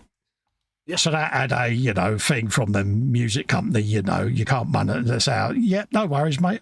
Have at it. I've got no problem with that because it is your property. Have at it, but that's the only times. But then me and him did a late into the early hours of 4, 5 a.m. Frolic, and we was pretty much talking about anything and everything. And for the next 4 months, every live stream I put up was demonetized until they had pre-approved it, which can take up to 9 to 10 days. So you lost any revenue basically, and it was all because certain subjects were raised. Yeah. You did one once, wasn't it, where you was cold or you'd stubbed your toe and you let out about 9 Fs and Bs in one hit. Yeah. That cost me 3 months of monetization, him doing that. And he didn't do it on purpose, he just vented. But I had to get all my content pre-approved by him because of that one incident. It's like when I streamed Cyberpunk 2077. And for a few seconds, I realised when I went into the menu to set up my character that I'd forgotten to turn the nudity thing off. So, of course, you see V stood there, stark naked. Yeah. Of course, that was instantly demonetized, just for a second. So, but those videos, those striker videos, that was just, it wasn't, it was just like, you cannot monetize this video. So I never found out why. It wasn't copyright, because that's not what you get for copyright. Yeah, I've had a frolic with that. No matter what I messaged them, they just, it can't be. And I watched it, and for the life of me, I still can't figure out why, but it's just every now and then they do that. And we're not alone, it happens to others. There'll always be words that they want to avoid. Exactly. So, apologies to anyone in the chat that's having that issue, but by all means, I have a Facebook Messenger open during the show. So you can always message me and say, I'm trying to type this in, and then I can just message you back and go, it's because that particular phrase is a problem for YouTube. It's not a problem, but don't ever take it personally because we're not about that. But sometimes we are very handcuffed. It may also be, as somebody points out in the chat there, that Josh, he says, it may have been that the comment has been held for review and we don't see that until later. So yeah. I mean, I've got no messages on my chat here because I've got the chat on the screen in front of me, and normally it will flag up with my name in front of it, message held by so-and-so's held for review, okay, approve, and all of that lot. And I'm scrolling up. No, there's nothing there now. We had one earlier that I saw. And Yeah. The only one I can see, Sophie retracted a message earlier. But other than that, I can't see anything showing there that is vaguely any way offensive, because you're all damn decent anyway. Yeah. I say we'll never know all the words that YouTube don't like to have to scare off advertisers. So there'll be words that we think are completely innocent, but then there'll be words in English that are not offensive but may sound offensive to someone in a different language. Well, because there's a few phrases I got pulled famously for one when I used to smoke. And it's a common 3-letter word for a cigarette. But in other countries, that's a derogatory phrase for something else. And it's a word we use in the UK, you know. I couldn't understand why I kept getting a pop off of YouTube. So I messaged them, and they went, it's because you're using derogatory terms. I said, please can you message me back with this particular phrase? And they messaged me back, and I went, now I get it. Now I get it. You know, in the UK, that is descriptive of this. And I went, we know that. However, it can be... watch your content. Totally got that. You know, but Joshy B says, the mods will always see a withheld message also, like you can in the panel chat for the stream. Yeah. Jeff says, I remember that. I got a proper, was it 30 days I got banned for? I think it was, wasn't it? I can't remember now. Yeah, I got the content was demonetized, but I do believe I got a 30-day cooldown for it. Was that not something from when you were streaming with other people, let's say? Could be that one, Other people who, you know who I mean. Likely to have done something, Yeah. I think the thing with that specific word was just a normal demonetized thing. Yeah, I know the show you mean now. Yeah. It took me a while to twig. Yeah.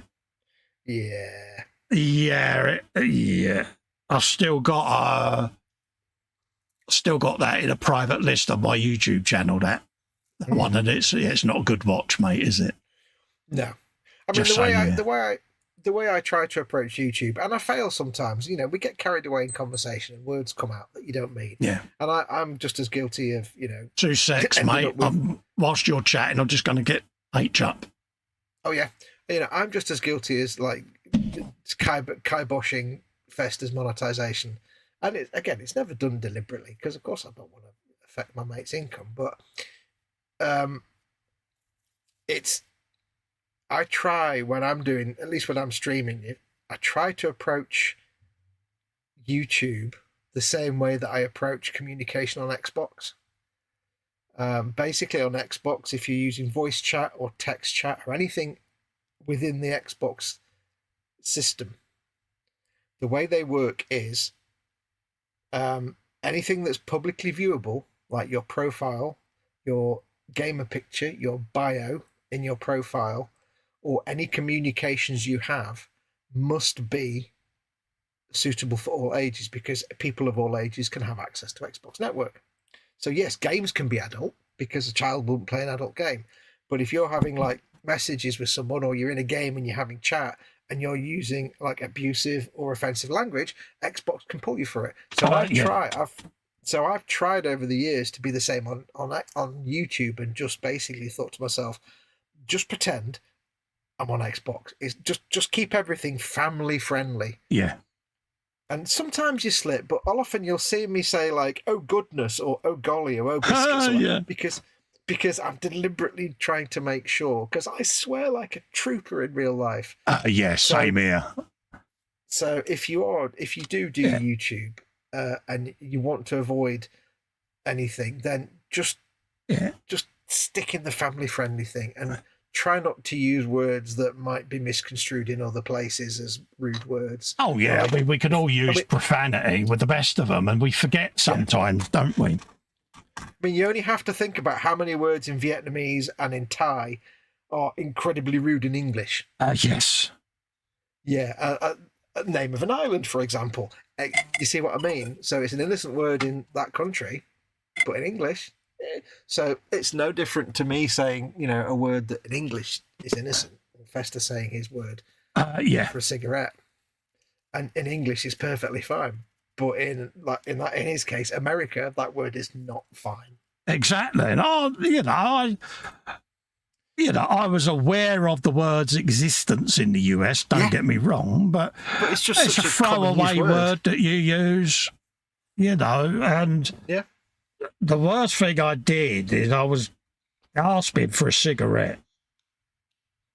And, you know, I could say, I could use the M word ending in a cigarette, but I used the other word, and of course, straight away it was seen as you're threatening to kill a member of a particular community. And I tell you what, the Brains Food Company, they'll never be able to have a YouTube channel.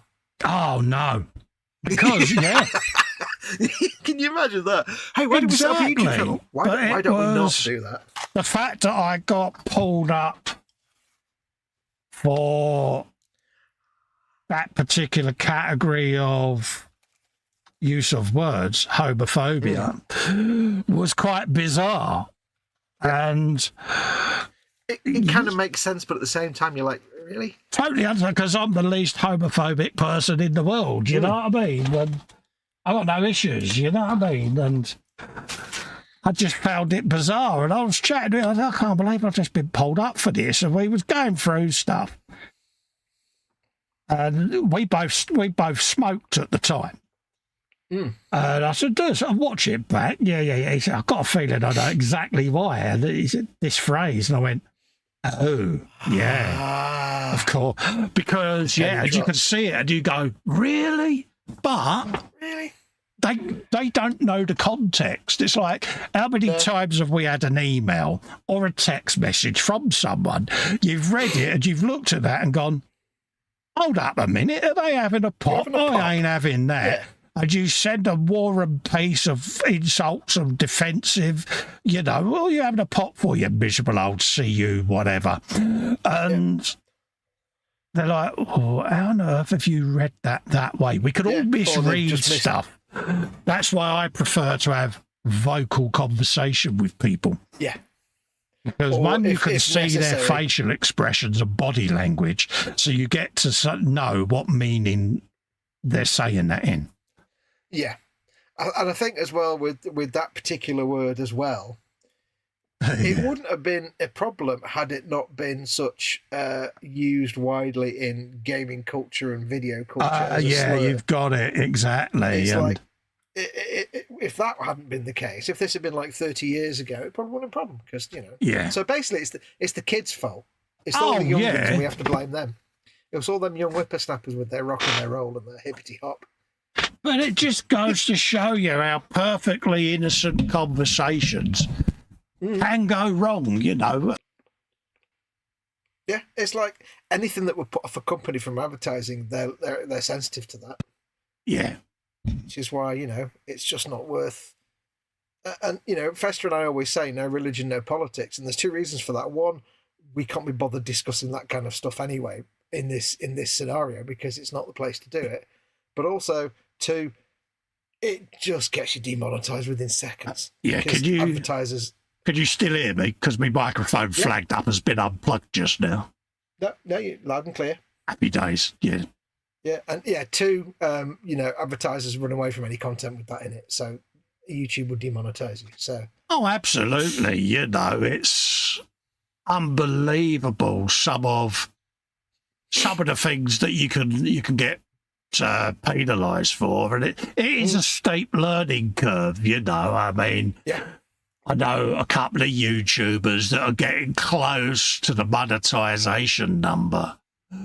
And I've said, you know, you might want to review some of your earlier content because you won't be able to monetize. I think now YouTube is pretty automated, isn't it? Where it scans your channel looking for stuff.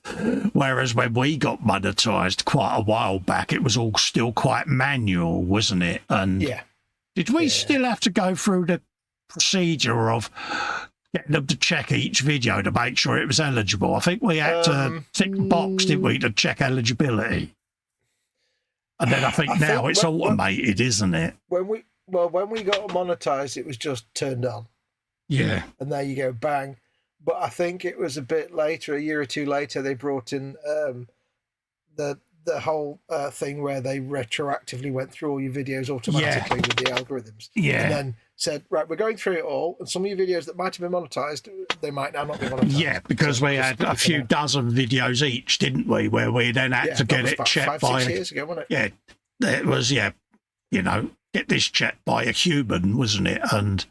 yeah, we got a few of them. And we got most of them back, to be honest with you. I think I've only got two videos that are totally and utterly, you know, never going to be monetised. But that's because of said individual that I was streaming with at the time. So, yeah. I mean, and I know why. It's more of a thing for anybody who's approaching monetisation. That some of them, you say to them, it's good that you approach monetisation. You are going to have to seriously change the way you act, though. Oh, yeah, because people used to think we was a bit woke, didn't they? You know, oh, you never say this. You know, I watched this stream and they F and Jeff, blah, blah, blah. You swear and you always immediately apologise. Why is that? Well, I sort of have the philosophy, not everyone is comfortable with swear words. Mm-hmm. And also, you know, by issuing, it's a bit like a TV company. If they interview a racing driver or a MotoGP rider and they issue, you know, an expletive, the broadcasters are legally bound where they have to go, yeah, we apologise for some of the language used by AN driver there. Yeah. They've got to legally do that. And we do it on YouTube purely and simply because, yeah, I swore earlier. By issuing an apology, YouTube will hear or flag up the swear word, but because you've immediately gone, yeah, sorry about that, they'll let it through. Yep.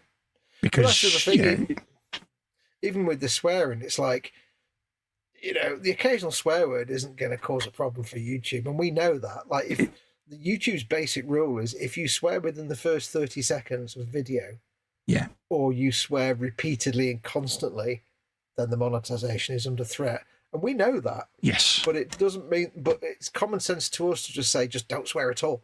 Yeah. So, you know, those two swears that Festa did will probably not cause any problems for the video at all because it's just swearing twice in a 3-hour video. Yeah, but I issued an apology anyway, just to cover my own bum. Yeah, exactly. But at the end of the day, it doesn't matter because we'll just treat it as if any swears are bad. And it's a lot easier just to keep it family friendly. At the end of the, like Festa says, they're providing this service to us for free, so we kind of have to abide by their house rules. Yeah, we don't always get it right. No. But 99% of the time we do. Yeah. But there are some people who would seriously have to change the way they do things as they approach monetization. Yeah, I can remember, I think it was yourself that sent me a link to a particular ex-person we used to deal with, and they was doing a stream or a live of a particular whatever they was doing, and it was mind melt, mate, wasn't it? It was nothing but utter, well, yeah, all kinds of things that shouldn't be streamed live on YouTube, wasn't it? It was a complete and utter thing. A catastrophe is the best way of describing it. I can't go into detail on subjects used because I've had the warning, stay in the studio. But it was shocking to see how low the individual had gone, you know, and it was like, wow. It was shocking, but also there was a little bit of Schadenfreude involved. Yeah, but you're like, you know, the problem is if we had reached out and said, dude, we would have got nothing but abuse anyway, so it was kind of just leave them to it. Yeah, they want to. Yeah, no, they want to have an on-air meltdown like that. Good luck to them, but it was sad to see it, you know. But at the end of the day, ultimately, the way I see it is that, you know, the content that we make, we're trying to appeal to as many people as possible, and it's not just adults that do modelling. So there's no reason for me or Festa to be edgy adult content creators because we're appealing. I mean, I personally, I'll admit this, I can't stand kids. I really can't stand kids, but I want them to be able to watch my content. Yeah. Because it can help them as much as adults.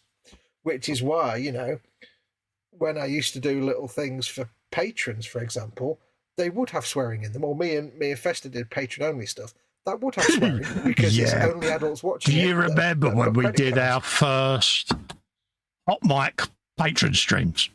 Yeah. People were like, oh my God, it's so strange to hear you use grown-up words. But it's because it was in a restricted, controlled environment, wasn't it? Yeah. So like if Festa ever does any like after hours patrons only content, either him or me and him or any whatever it is, or if I ever do anything, I used to do gaming streams and I was like, I can absolutely guarantee you that I will swear like a navvy. I was in full-blown Brian Blessed mode, wasn't I, during one of our YWOBB chats.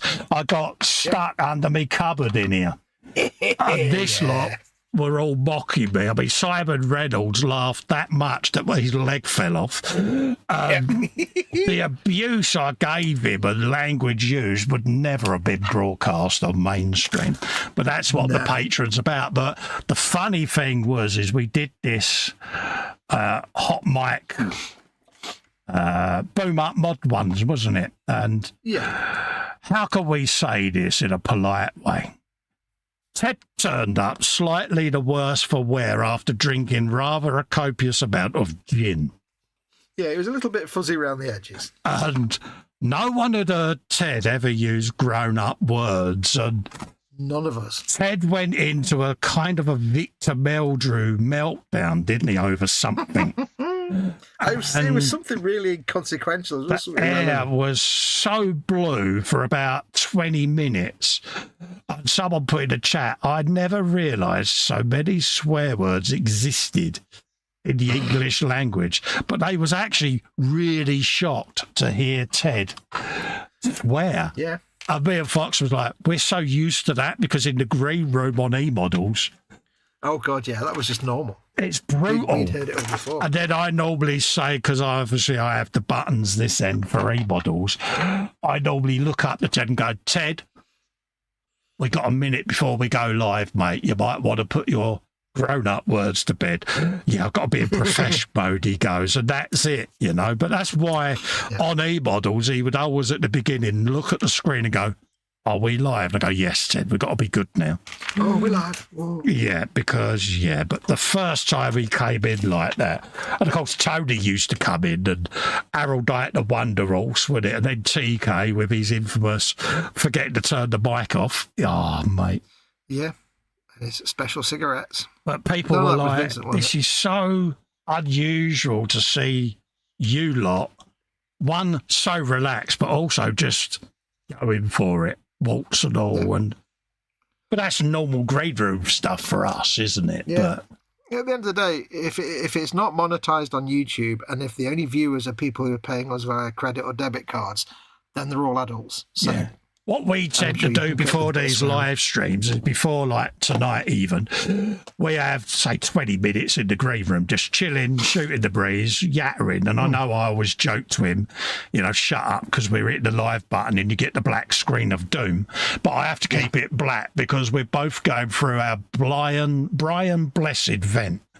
Which literally about a minute before we go live, we sit there and we use every swear word possible in a complete burst of use, so that when we go, welcome to the Friday, we got it out of our systems. Yeah.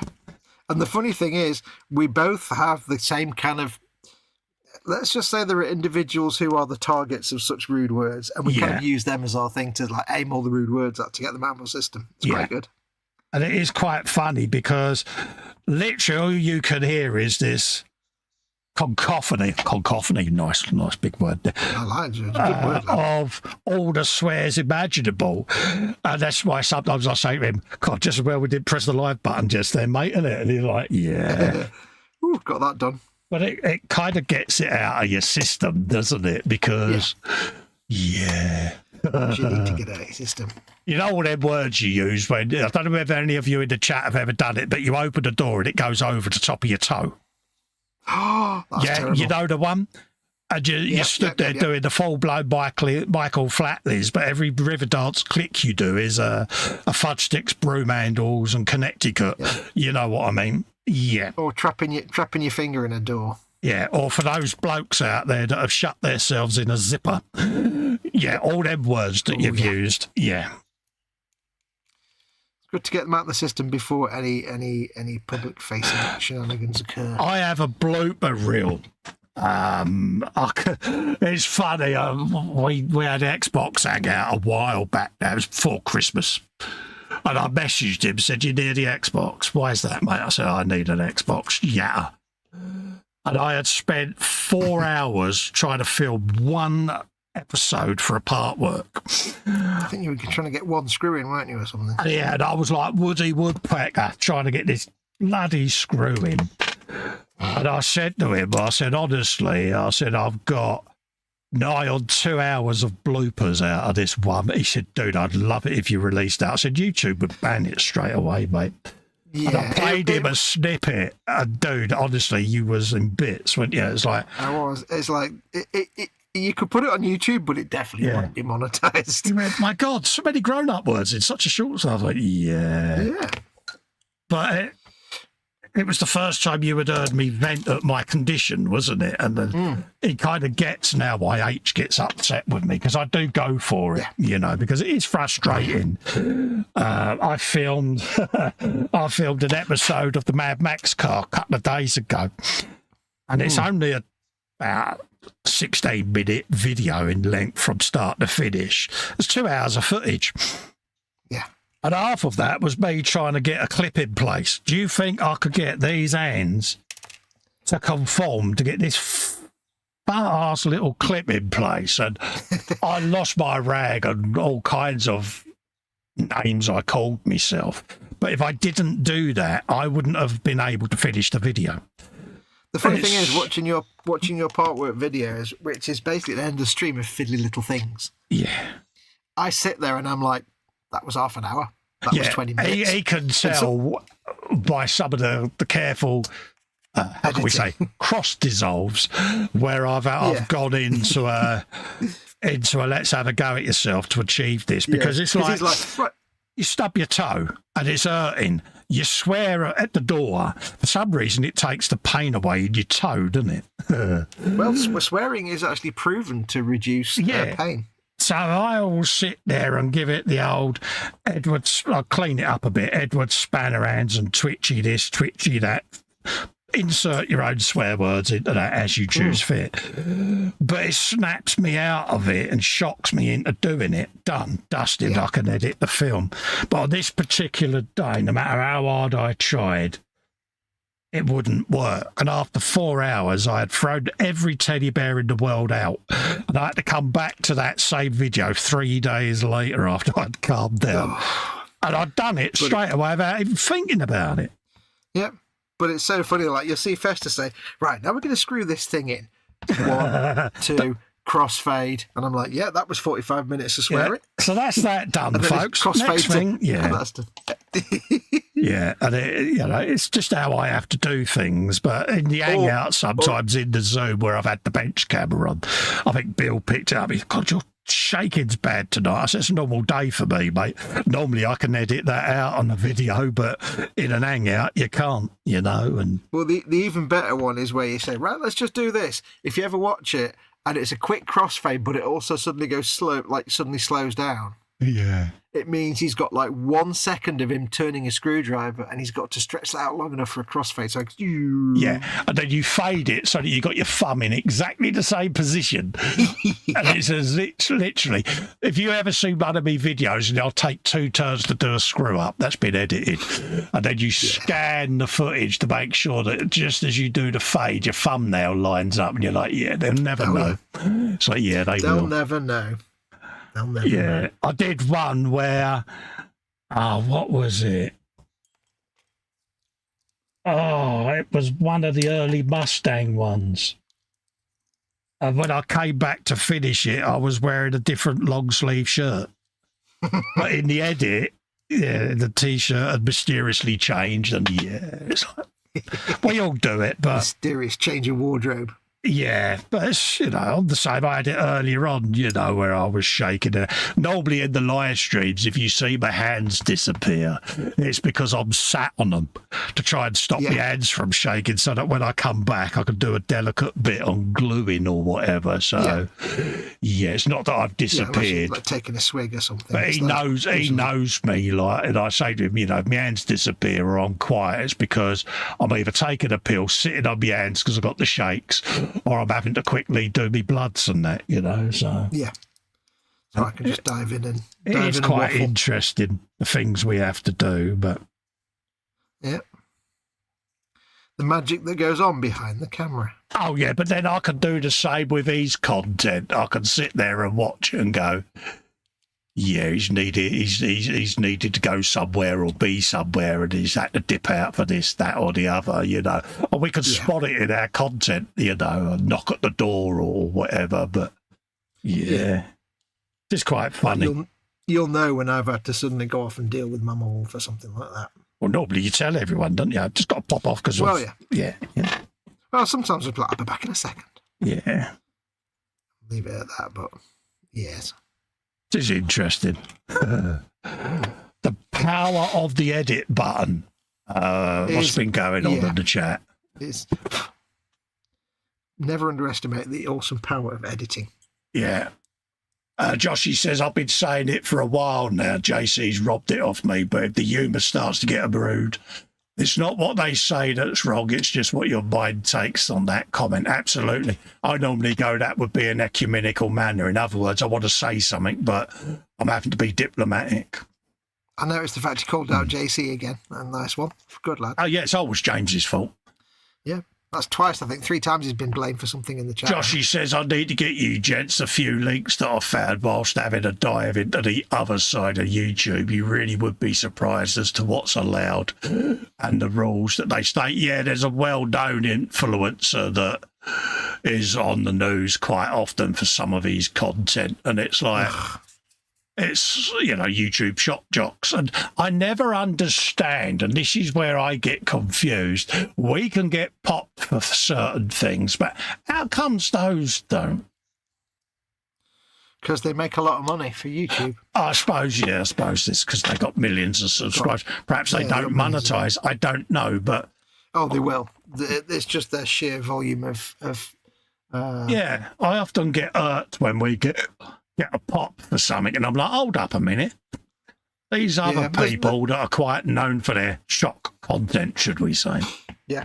There've been ones that have been banned from YouTube and then strangely come back 6 months later.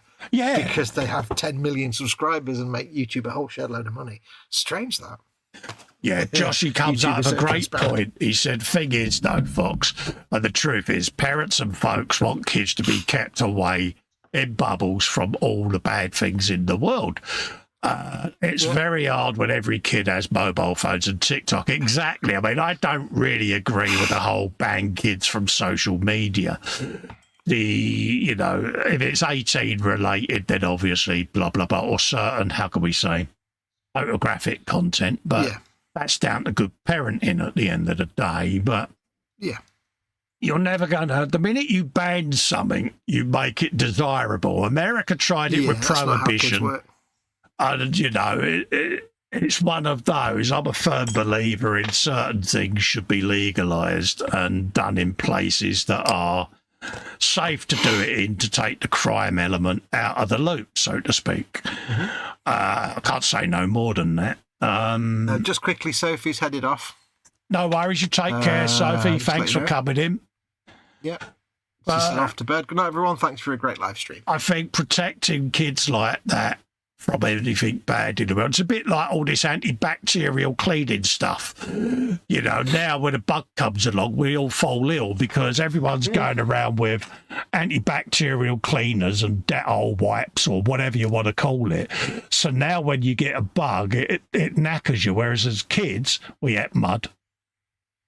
We played in all the places where you could get infections and all kinds of germs, and yet we was all right. There was a certain school of thought a good 10, 15 years ago with medical experts thinking that perhaps this antibacterial disinfectant culture from the last 30 or 40 years is one of the reasons for an increase in asthma amongst children over the last 40 years. Because they're not building up natural tolerance to things. Well, this is it. I mean, you know, things that we used to be resistant to are creeping back in, you know, and it's a strange one, isn't it? Yeah, I mean, some of that's because the kids aren't getting exposed. Some of that's down to idiots. Yeah. But we won't talk about that. I just want to tell you, dude, have you seen what time it is? Yeah, I've been paying attention, mate.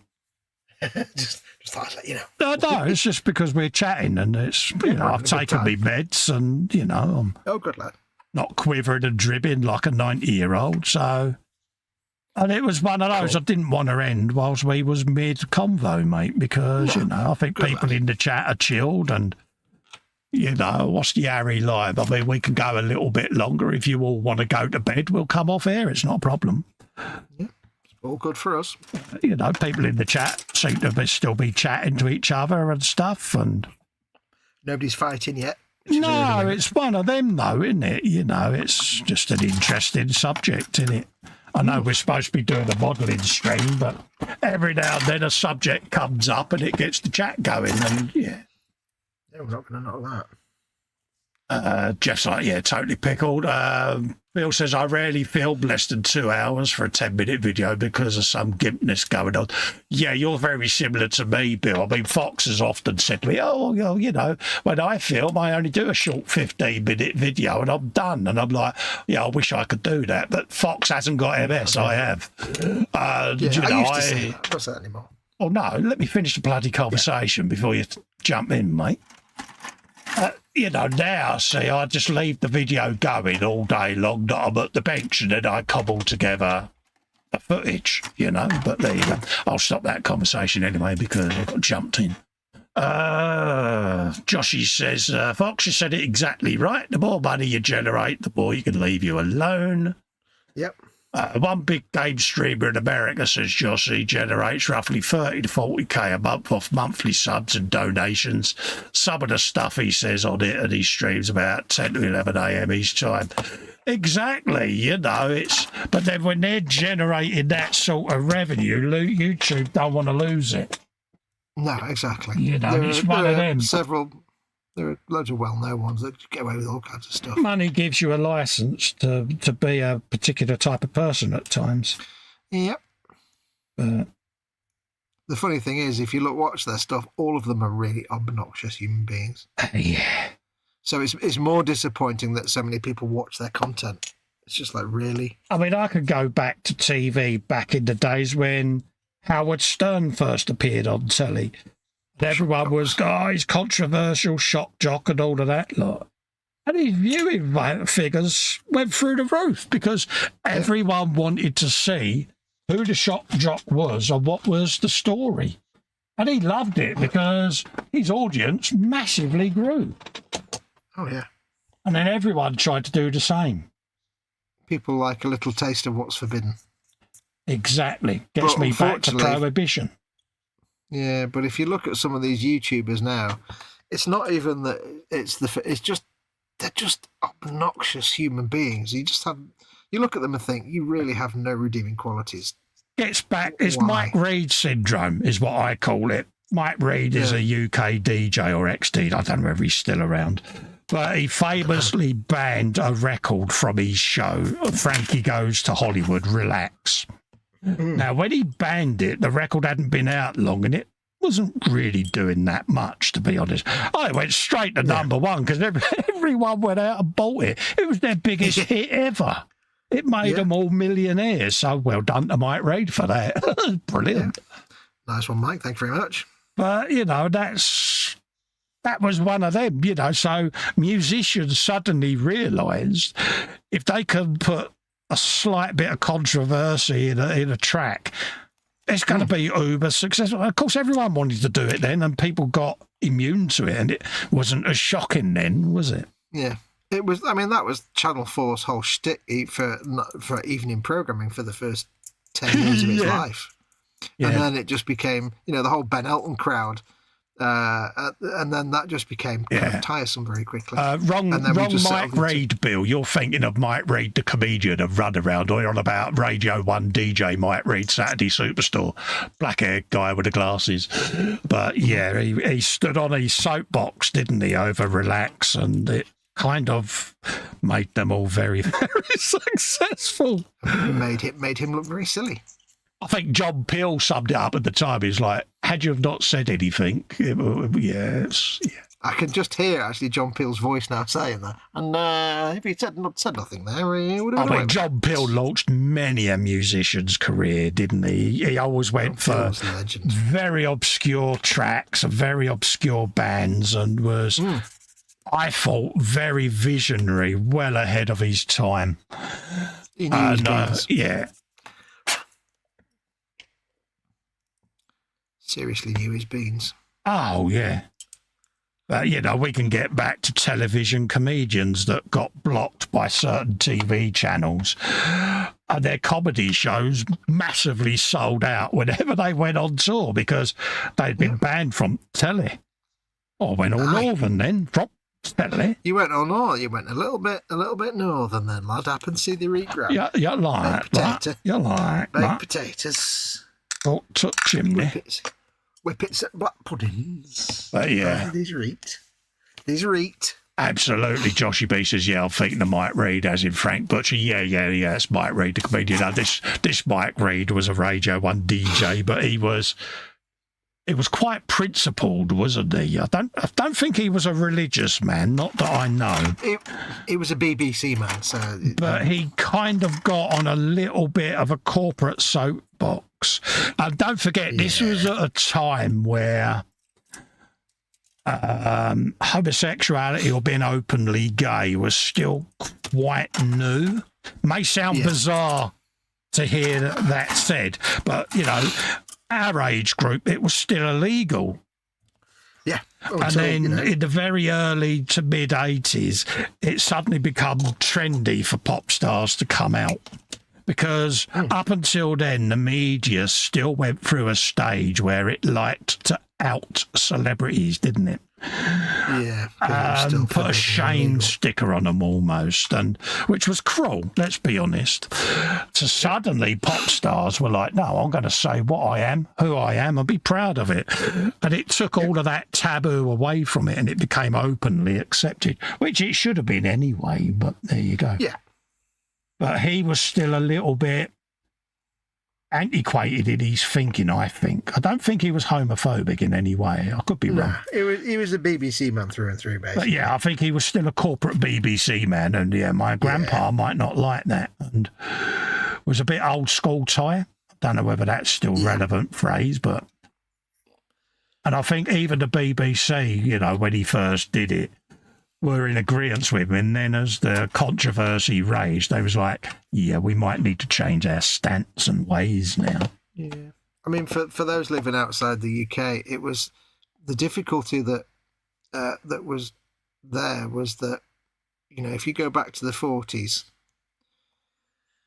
and what happened to Alan Turing. Oh, it's disgraceful, wasn't it? Yeah, one of the greatest minds of the time basically helped us not get defeated in World War II. Break Enigma. But was basically just because he was homosexuality, he was put in a position where he ended up he took a certain step. Let's not use the words. Yeah, and basically, he was lost to the rest of the world. Then, at that point, he was treated very poorly. The problem was that by the 60s and 70s, although society had moved on, and it was more acceptable, the law and the establishment had not moved on and were still in that original mindset of, you're going to get punished or chemically castrated or arrested. It's like society had moved on in the 60s, in the 60s, and it was much more openly accepted, but it was still illegal. Bill says, Mike Reid was Frank Butcher. Mike Reid was the DJ. Thanks, Wikipedia. We could always go Mike Reid was Frank Butcher and Mike Reid was the DJ. How's that sound, Bill? Is that better for you? See what I did there? I see what you did there. That was impressive, wasn't it? What you did there, I see it. Yeah. You did spelling on the telly. Scary, isn't it, eh? But yeah. Or as we like to call it, telly spelling. Absolutely. But yeah, TV and the music industry was still quite... Oh, it was still a bit bigoted, wasn't it? I think sometimes, even these days, there's still a bit of that. I think the industry probably was quite open-minded, but they had to unfortunately go through television and radio who weren't. So they had to bow down to that and had no choice, I think. I think on the arty-farty artist side of things, everybody was fairly open-minded. But when it came down to executives having to then try and sell that product to them. Absolutely. Jeff's going to hit the hay. No worries, mate. You take care. Love to Maggie. Yep. We'll be coming off air in about 5 minutes or so, I think, because people want to go to bed anyway. But big bye-byes to folks that are going. And thanks for joining us and keeping us to Pilchard's company because... 3.5 Extended hours you've edition. had to listen to our inane drivel, but... Yeah. This is what happens when you get us talking, you see. You can't get rid of us. We're like when was one there? We're like a spider that you can't quite find. I mean, I've been confined to a couple of hours for obvious reasons, but I'm lucky. I've done my injections, I've done my meds, and I'm pretty... Yeah, so it's not a biggie. Yeah. I'll regret it tomorrow. I'll be walking around or zombieing around, but... I say, yeah. See what you like tomorrow and make a decision as to whether you want to do it again for a while. Yeah, but it's not often, is it? No, it's not. That's the thing. It's not as if I can do it every week, but the weeks I can, I'm going to enjoy it because... Yeah. And also, we got gallery goodness to do soon, so I'm looking forward to that. So that'll be fun. Galleries are always good. It's nice just to see other people's work. Absolutely. Takes their mind off of the drivel I produce. See what I did there? Sleep is for wimps, says Bill. Dee. Right, I've got to be up at 8 o'clock this morning to give Mum a walk for meds. Yeah, I think I'm out for a meal later because obviously it was our anniversary week. So. Oh, you mean she's taking you out in public? Yeah, poor Helen is taking me out in public, folks. Well, I don't know. If she's taking you to the local pie mash and liquor place, you'll be sweet, wouldn't you? No, this is restaurant. Oh, this is proper shirt and tie job. Yeah, it's this is proper best behaviour. This is make an effort, no jeans and and it's like. You mean you're actually going to have to brush your hair and everything? I'd have a job, but but it's one of them. But I think she's apprehensive to say the least. But I can't imagine why. Normally, when she rings up, she'll say, table for two, preferably in a secluded area of the restaurant. In a dark corner. My husband's very hard of hearing, so she normally politely says that she wants to be away from the hustle and bustle, but it's because she wants me away from people, basically. Yep. Yeah, because it's funny, and I think this is the same for everyone. As you get older, you get a little bit Tourettesy, or your safety bubble disappears, doesn't it? And where you used to think things and go, it might not be the right thing to say, we develop a large dose of I don't care-itis. Yeah. And if someone gets under your skin, you got CBF mode, haven't you? And you just say what you think and blurt it out. And yeah, and then I've lived on this earth long enough to be able to say these things and not actually care. Yeah, H normally just looks at me and she goes, "Really?" And I go, "What?" Really? Yeah. She used to give me a list of things I couldn't say or do, but she's realised now that that's not a good thing to do because it puts it in my mind. Yeah, she doesn't need to set out the stall of what you can't say. Yeah, don't make me aware of what I can't do because I'm going to end up doing it then because you've reminded me that it's a thing. So what genre of meal are you indulging in then? I've got no idea until I read the menu, mate. Oh, all right. To be honest with you, normally I'm pretty set in my ways steak. chips, onion rings, and depends on what the menu is. There might be something on there where I go, something for a change. See, I must admit, I am a bit partial to a bit of the old duck a l'orange, mate, you know? Oh, yeah. I do like a bit of duck. I don't know why. I do like a bit of duck. So if that's on the menu, duck's quite nice. I might be persuaded to have a bit of the old quacker. Could be. If it's near the pie and mash shop, there will be a pie and mash chaser. Oh yeah, or at least pie and mash acquired to then take home afterwards. Yeah, so it depends on location, where we're going, and I don't even know where we're going yet. So yeah, nice surprise then. Yeah. So yeah. What would you do if it was the pie and mash and liquor place? I'd be over the moon, mate. You'd be like, you really love me, don't you? Because it's like, she's the love of my life, mate, isn't she, for a reason? It's like, oh, she knows, yes. Oh, you took me to the pie mash and liquor place. But you know what would happen? I'd be straight on with a FaceTime video. Here, answer your phone, Gnu. Guess where I am? Oh. And I would milk it. What are you doing? He's like, you'd be like, I'm carrying out my social duty to let Fox know where we are. You said the other day you wanted me to let the well-spoken man know when I got pie and mash. That's what I'm doing. But yeah, it would be funny. Bill says, I banned myself from eating peas when out and about. It's either that or when I use 2 spoons, mate. The peas. Yep. Spoon bowl on top of spoon bowl. Spoon the peas up, rest the spoon bowl on the top like so. Put in mouth, release grip like a crab claw. Bean, like that. Yeah. Yep. That's what I do. So it works for me. But also I always have peas with mash. So you can put the peas in the mash and make a pea mash, like mushy peas basically. Or mashy peas. Mash, I see what you did there. If you haven't got mash, but you've got like some sort of sauce that can stodge the peas up. Yeah. I've actually banned Mum of Wolf from having peas now, but when she was still eating them, I had to come up with ways to make them all stick together. Isn't it weird, right? Chili sauce. You don't have the issue with baked beans, but you do with peas, and I still think it's because beans has the tomato sauce and it helps stick them together. Yeah, because beans are all sticky and squishy, whereas peas are just arrogant and round. Beans should be mash or northern gravy. Better still, northern gravy. Mushy peas. Mushy peas are the best peas in the world. I just use 2 spoons. Works a treat for me. That's 1 spoon and another spoon. Because peas are missiles. That's all they are. That's all they're fit for.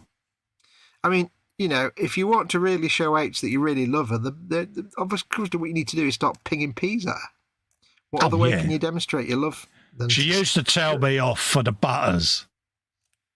You know the little foil butters you get with your bread. You get a little bread basket, don't you? A little butter. And it's something I used to do because it used to make the kids giggle, right? Is I used to fold open the foil and then fold it back on itself under the butter, stick it on your napkin, and I'd just go, and it would fire and stick to the ceiling, see?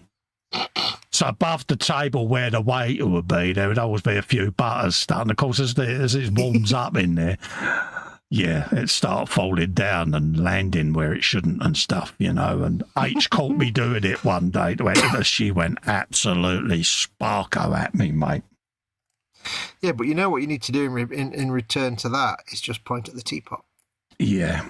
This is the thing, see, because this is what'll happen. If the butters come in certain little dishes or things, or there is a miniature milk jug or teapot, I know where that'll end up. That's all I can say. Fox knows what I'm on about. You can just sit there and say, excuse me. When we get house guests, I always make a point when H is in a holier than thou moods. I always make a point of directing them to the cupboard of shame. I know what you mean. Yeah. But if she watches this back, she is going to give me the biggest rollicking. Yeah, if she watches this back, you're toast. Yeah, but we have a cupboard of shame, and it's my little bit of ammo on the missus, and then she feigns innocence like butter wouldn't melt. Yeah, it's like, you know, it's like a little Welsh dresser thing with all the little glass cabinets, but one of them's got some strange curtains pulled across it. Yeah, people often say, "Why is that?" Yeah, why is that particular shelf got curtains across it? Why is that? Yeah, that is the cupboard of shame. And H I goes, refer you to the master of the house. she goes, really? And I go, oh, yes. She would be all right if she didn't pull the curtains. Yeah. Wouldn't be a thing, would it? It wouldn't. Why is that one got, why is, she's drawing attention to it. That's what I always say to her. Yeah. Bill says we need photos of scrubbed, suited and booted Festa in the gallery. Yeah, photographing me, mate, is quite rare. Got more chance of photographing a dodo, mate. Even my wedding photos ain't on time. We don't have photos out in the house. It's weird, isn't it? Says the man who appears on telly. Yeah, I know, but it's... Yeah, if you walked up to me and took me photograph, I'd have a word with you. Yeah. Just don't like it. Thing, isn't it? Yeah. Nope. It's just one of them, isn't it? I don't know why. It's just a thing. You're one of them. Absolutely, mate. But yeah, I mean, my wedding photos, well, yeah, but I've got my metal mullet tied back in my wedding photos because I wanted to look semi-respectable with a 3-foot long beard. Semi-respectable. Yeah, and yeah. Let it be said that these wedding photographs are so incriminating, I've never seen them. My boys didn't even recognise me. They recognised H because H has not changed since the day I met her. She looks the same, even though she goes, no, I don't. She looks the bloody same. I could put a picture on here and a picture there, and you would think they was taken within the same couple of months. She looks no different at all. Me? People ain't got a clue. Who's that? My boys actually thought I was Ellen's second husband. Because she had the wedding photos out because she likes mocking me with them every now and then. It is the right thing to do. And she's often threatened to put them in the group, you know, and if I don't behave myself, you know, and then she's going to put, But my boys were, who's that? That's your old man. No, it ain't. They're looking at me and I went, don't tell me you thought that's, Really? But I must admit, I do look a lot different. So, yeah. Would you say you've aged gracefully? H says that she thinks I'm Benjamin Button. She said, although physically your body's shot with your mobility, she ain't got a bloody wrinkle on you. And I must admit, I'm quite lucky like that. You know, whereas, like you say, some blokes, they look like the bottom of your scrotum, don't they? They got that sort of Chesterfield couch look about their skin. Sorry, I said a word there. You said scrotum. Thanks for saying it again. But I'm sure that'll be all right. I know. I'm just saying. But I've lost my train of thought now. You're saying some blokes look really bad. Oh, yeah, some blokes don't age that well. They look really wrinkled, don't they, and all of that. Yeah. And I'm quite lucky like that. She thinks I look older in the wedding photos than I do now. Wow. Yeah. I don't know why, but it's probably because I've got really long hair and a full beard. My brother sent me a picture of him the other day. He'd been taking his. He had a picture of him and he was putting it through some various AI filters just for fun. Oh, right, yeah. And I was like, God, he looks so old. He's like 62, I think, now. Yeah. 63.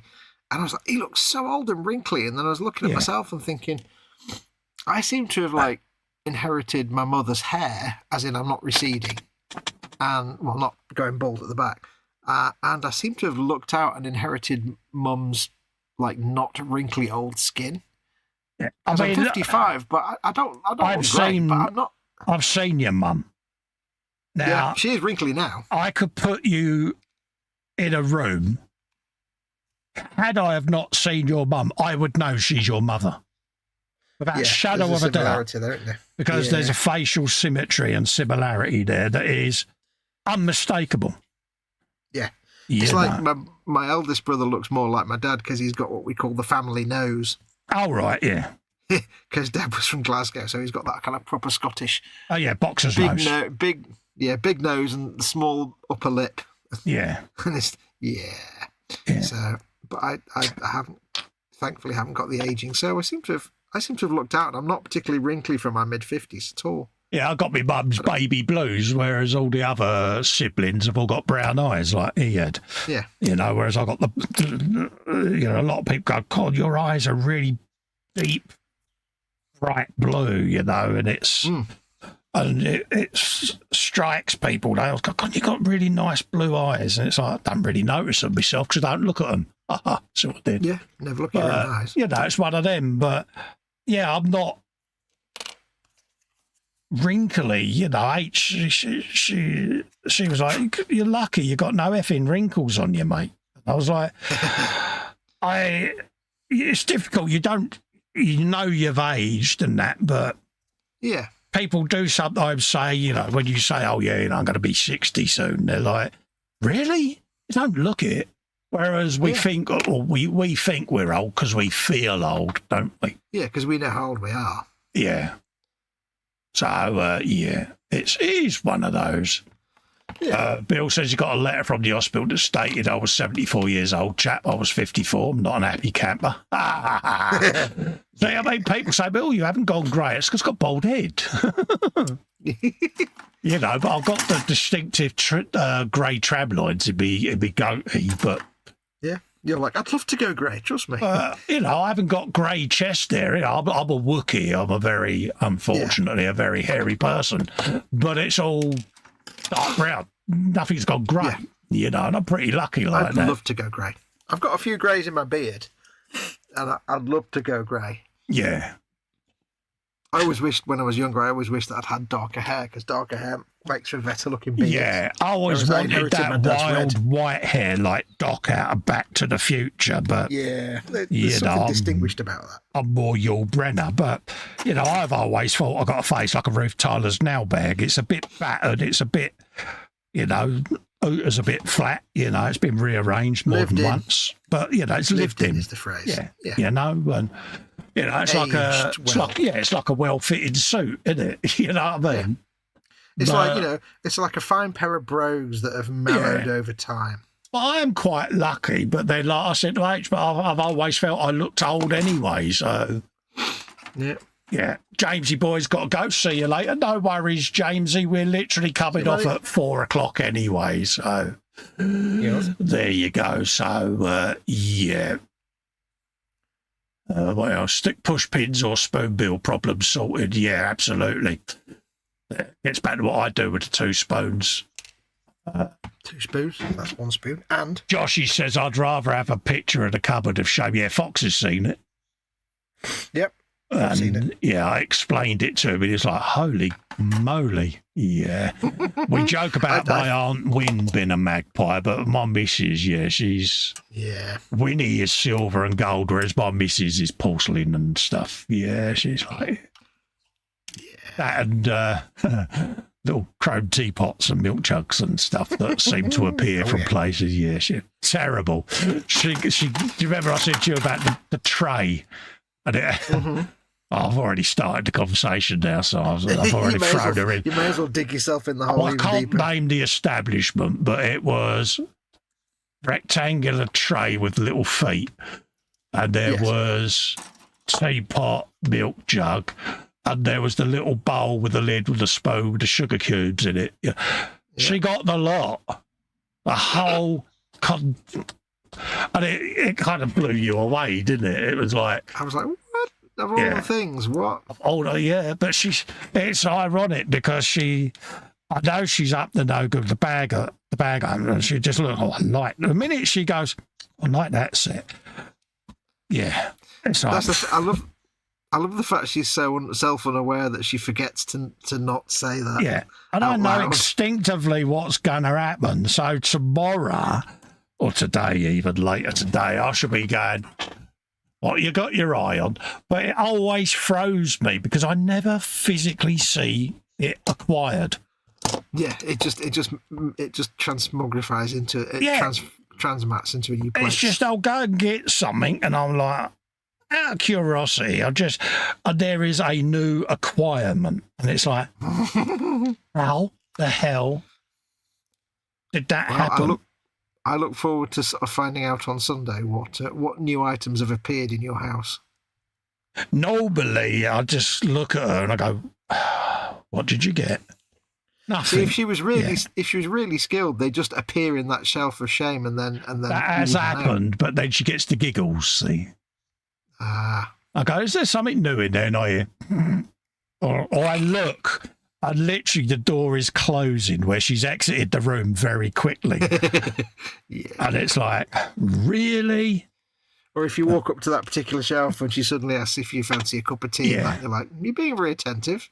Yeah, I think it's going to take her many years before she gets up to Wynn's level, but yeah, it's the sheer scale, that throws me. I was about to say Winnie at least had the sense to go small, but then again, no, she didn't. So no, there is a few infamous things. Yeah, yes, yeah. It is bad, but hey, the ladies in your family. But it's just the way. They're all legends. She once used the same lame excuse that my Aunt Wynn did. Well, they got too many anyway. Yeah, it's not hurting anyone. They're not going to notice. Every table's got one of them on it, apart from this one. And we're still sitting at it. But she's seen a table empty before, and she'll just move that one over, and it's like, there's now two on our table. Okay, so I now know what she's after. And then I'll sit there staring, waiting for the moment, and I never see it. She's just counting on the waitstaff to be too busy and not pay attention to the fact I reckon she's got Jean-Luc Picard's portable teleporter. Joshy B says, my beard is starting to show grey strands. I'd say beard it sort of resembles what you would look like if you fell over in the barber's chin first. Yeah, mine looks like a set of wheel tracks from Back to the Future. I've got like a parallel perfect line of grey skid marks, basically, is the best way to describe it. Sounds very glamorous. At least they're not brown, but they're becoming more distinguished. Normally notices when I let the goatee grow out a bit, but I've had a trim up this week because I look like I've been sleeping rough and 50p landed at my feet this morning. You look like you've been riding the rail cars again. Yes, like I do. That's what H does. If I haven't shaved for a few days, she'll just flick a coin at me. And it's time to go and have a shave. Seems like the right thing to do. Anyway, we are closing in on 4 o'clock. Yes, so we are. I am going to make that call because my belly's rumbling and I've got to have something to eat now. Yep. So we're going to wrap up for the night. A massive thanks to you all for listening to myself and Fox talking complete and utter rubbish for the last 4 hours, but it's what we do. It's been fun just sitting here chilling out and hanging out with you all. What have I done, I hear you ask? What have you done? Got me legs together. I've got me... It's good to have your legs together. Rough. I've got my arms, my helmet. My torso, I've got them all glued together in bits with loads of glue round the seams ready for that all to cure and then be smoothed out and de-seamed over the next week's show. So that's what I've got done. How have you gotten on tonight, my old guru-ness of goodness? This evening, and I'm literally just finishing it now, I've built, I've got the head assembled but in sub-assemblies so I can matte varnish it. Sub-assemblies. I built an torso and an arm. Proud of you, soldier. I tried out carving my seam line on the arm, and it didn't quite go according to plan. I've got to learn how to do it better. Yeah. So, but I'm learning, and I've almost finished another arm there. So it's all part of the learning curve, young guru. No, I was a bit too aggressive with it, so it's a bit rough and ready. So I just need to learn how to use it properly. Yeah, bit rough, bit ready. Go blimey, governor. Yeah, bit rough. Yeah. But it's only an HG bit kit. Woo, bit woo, bit yee. Yeah. A little bit wee. See what I did there? A little bit. Yeah, you ain't see me, right? I still love that. I've been mostly eating. Yeah, caramel salader. The fast show, in case you wonder what we're doing. I used to like the one, hello there, Ted. Hello, Ted. Hello, sir. Yeah, hello there, sir. Anywho, We're going to love and leave you. Big thank you, everyone. And keep an eye out for additional streams popping up. We're going to be looking at starting with the Monday models. It might be this Monday. It might be next Monday. I'll see how my primer's drying because I want to get a top coat on my little El Camino before I go back live with it. So if I can get that down over the weekend and it's ready to be worked on Monday, then I'll do that. But I won't promise anything until we know. But keep an eye out, ring the bells, and we look forward to seeing you on them ones. If not, we look forward to seeing you on next week's Friday Frolic, folks. Yes. Till then, stay safe and well. Catch you then. Adios, amoebas. Ta-la. The drainage needs fixing in the lower field still, Fox, says Joshy. Bye-bye. Yes, sir. Right, sir. I'll do that.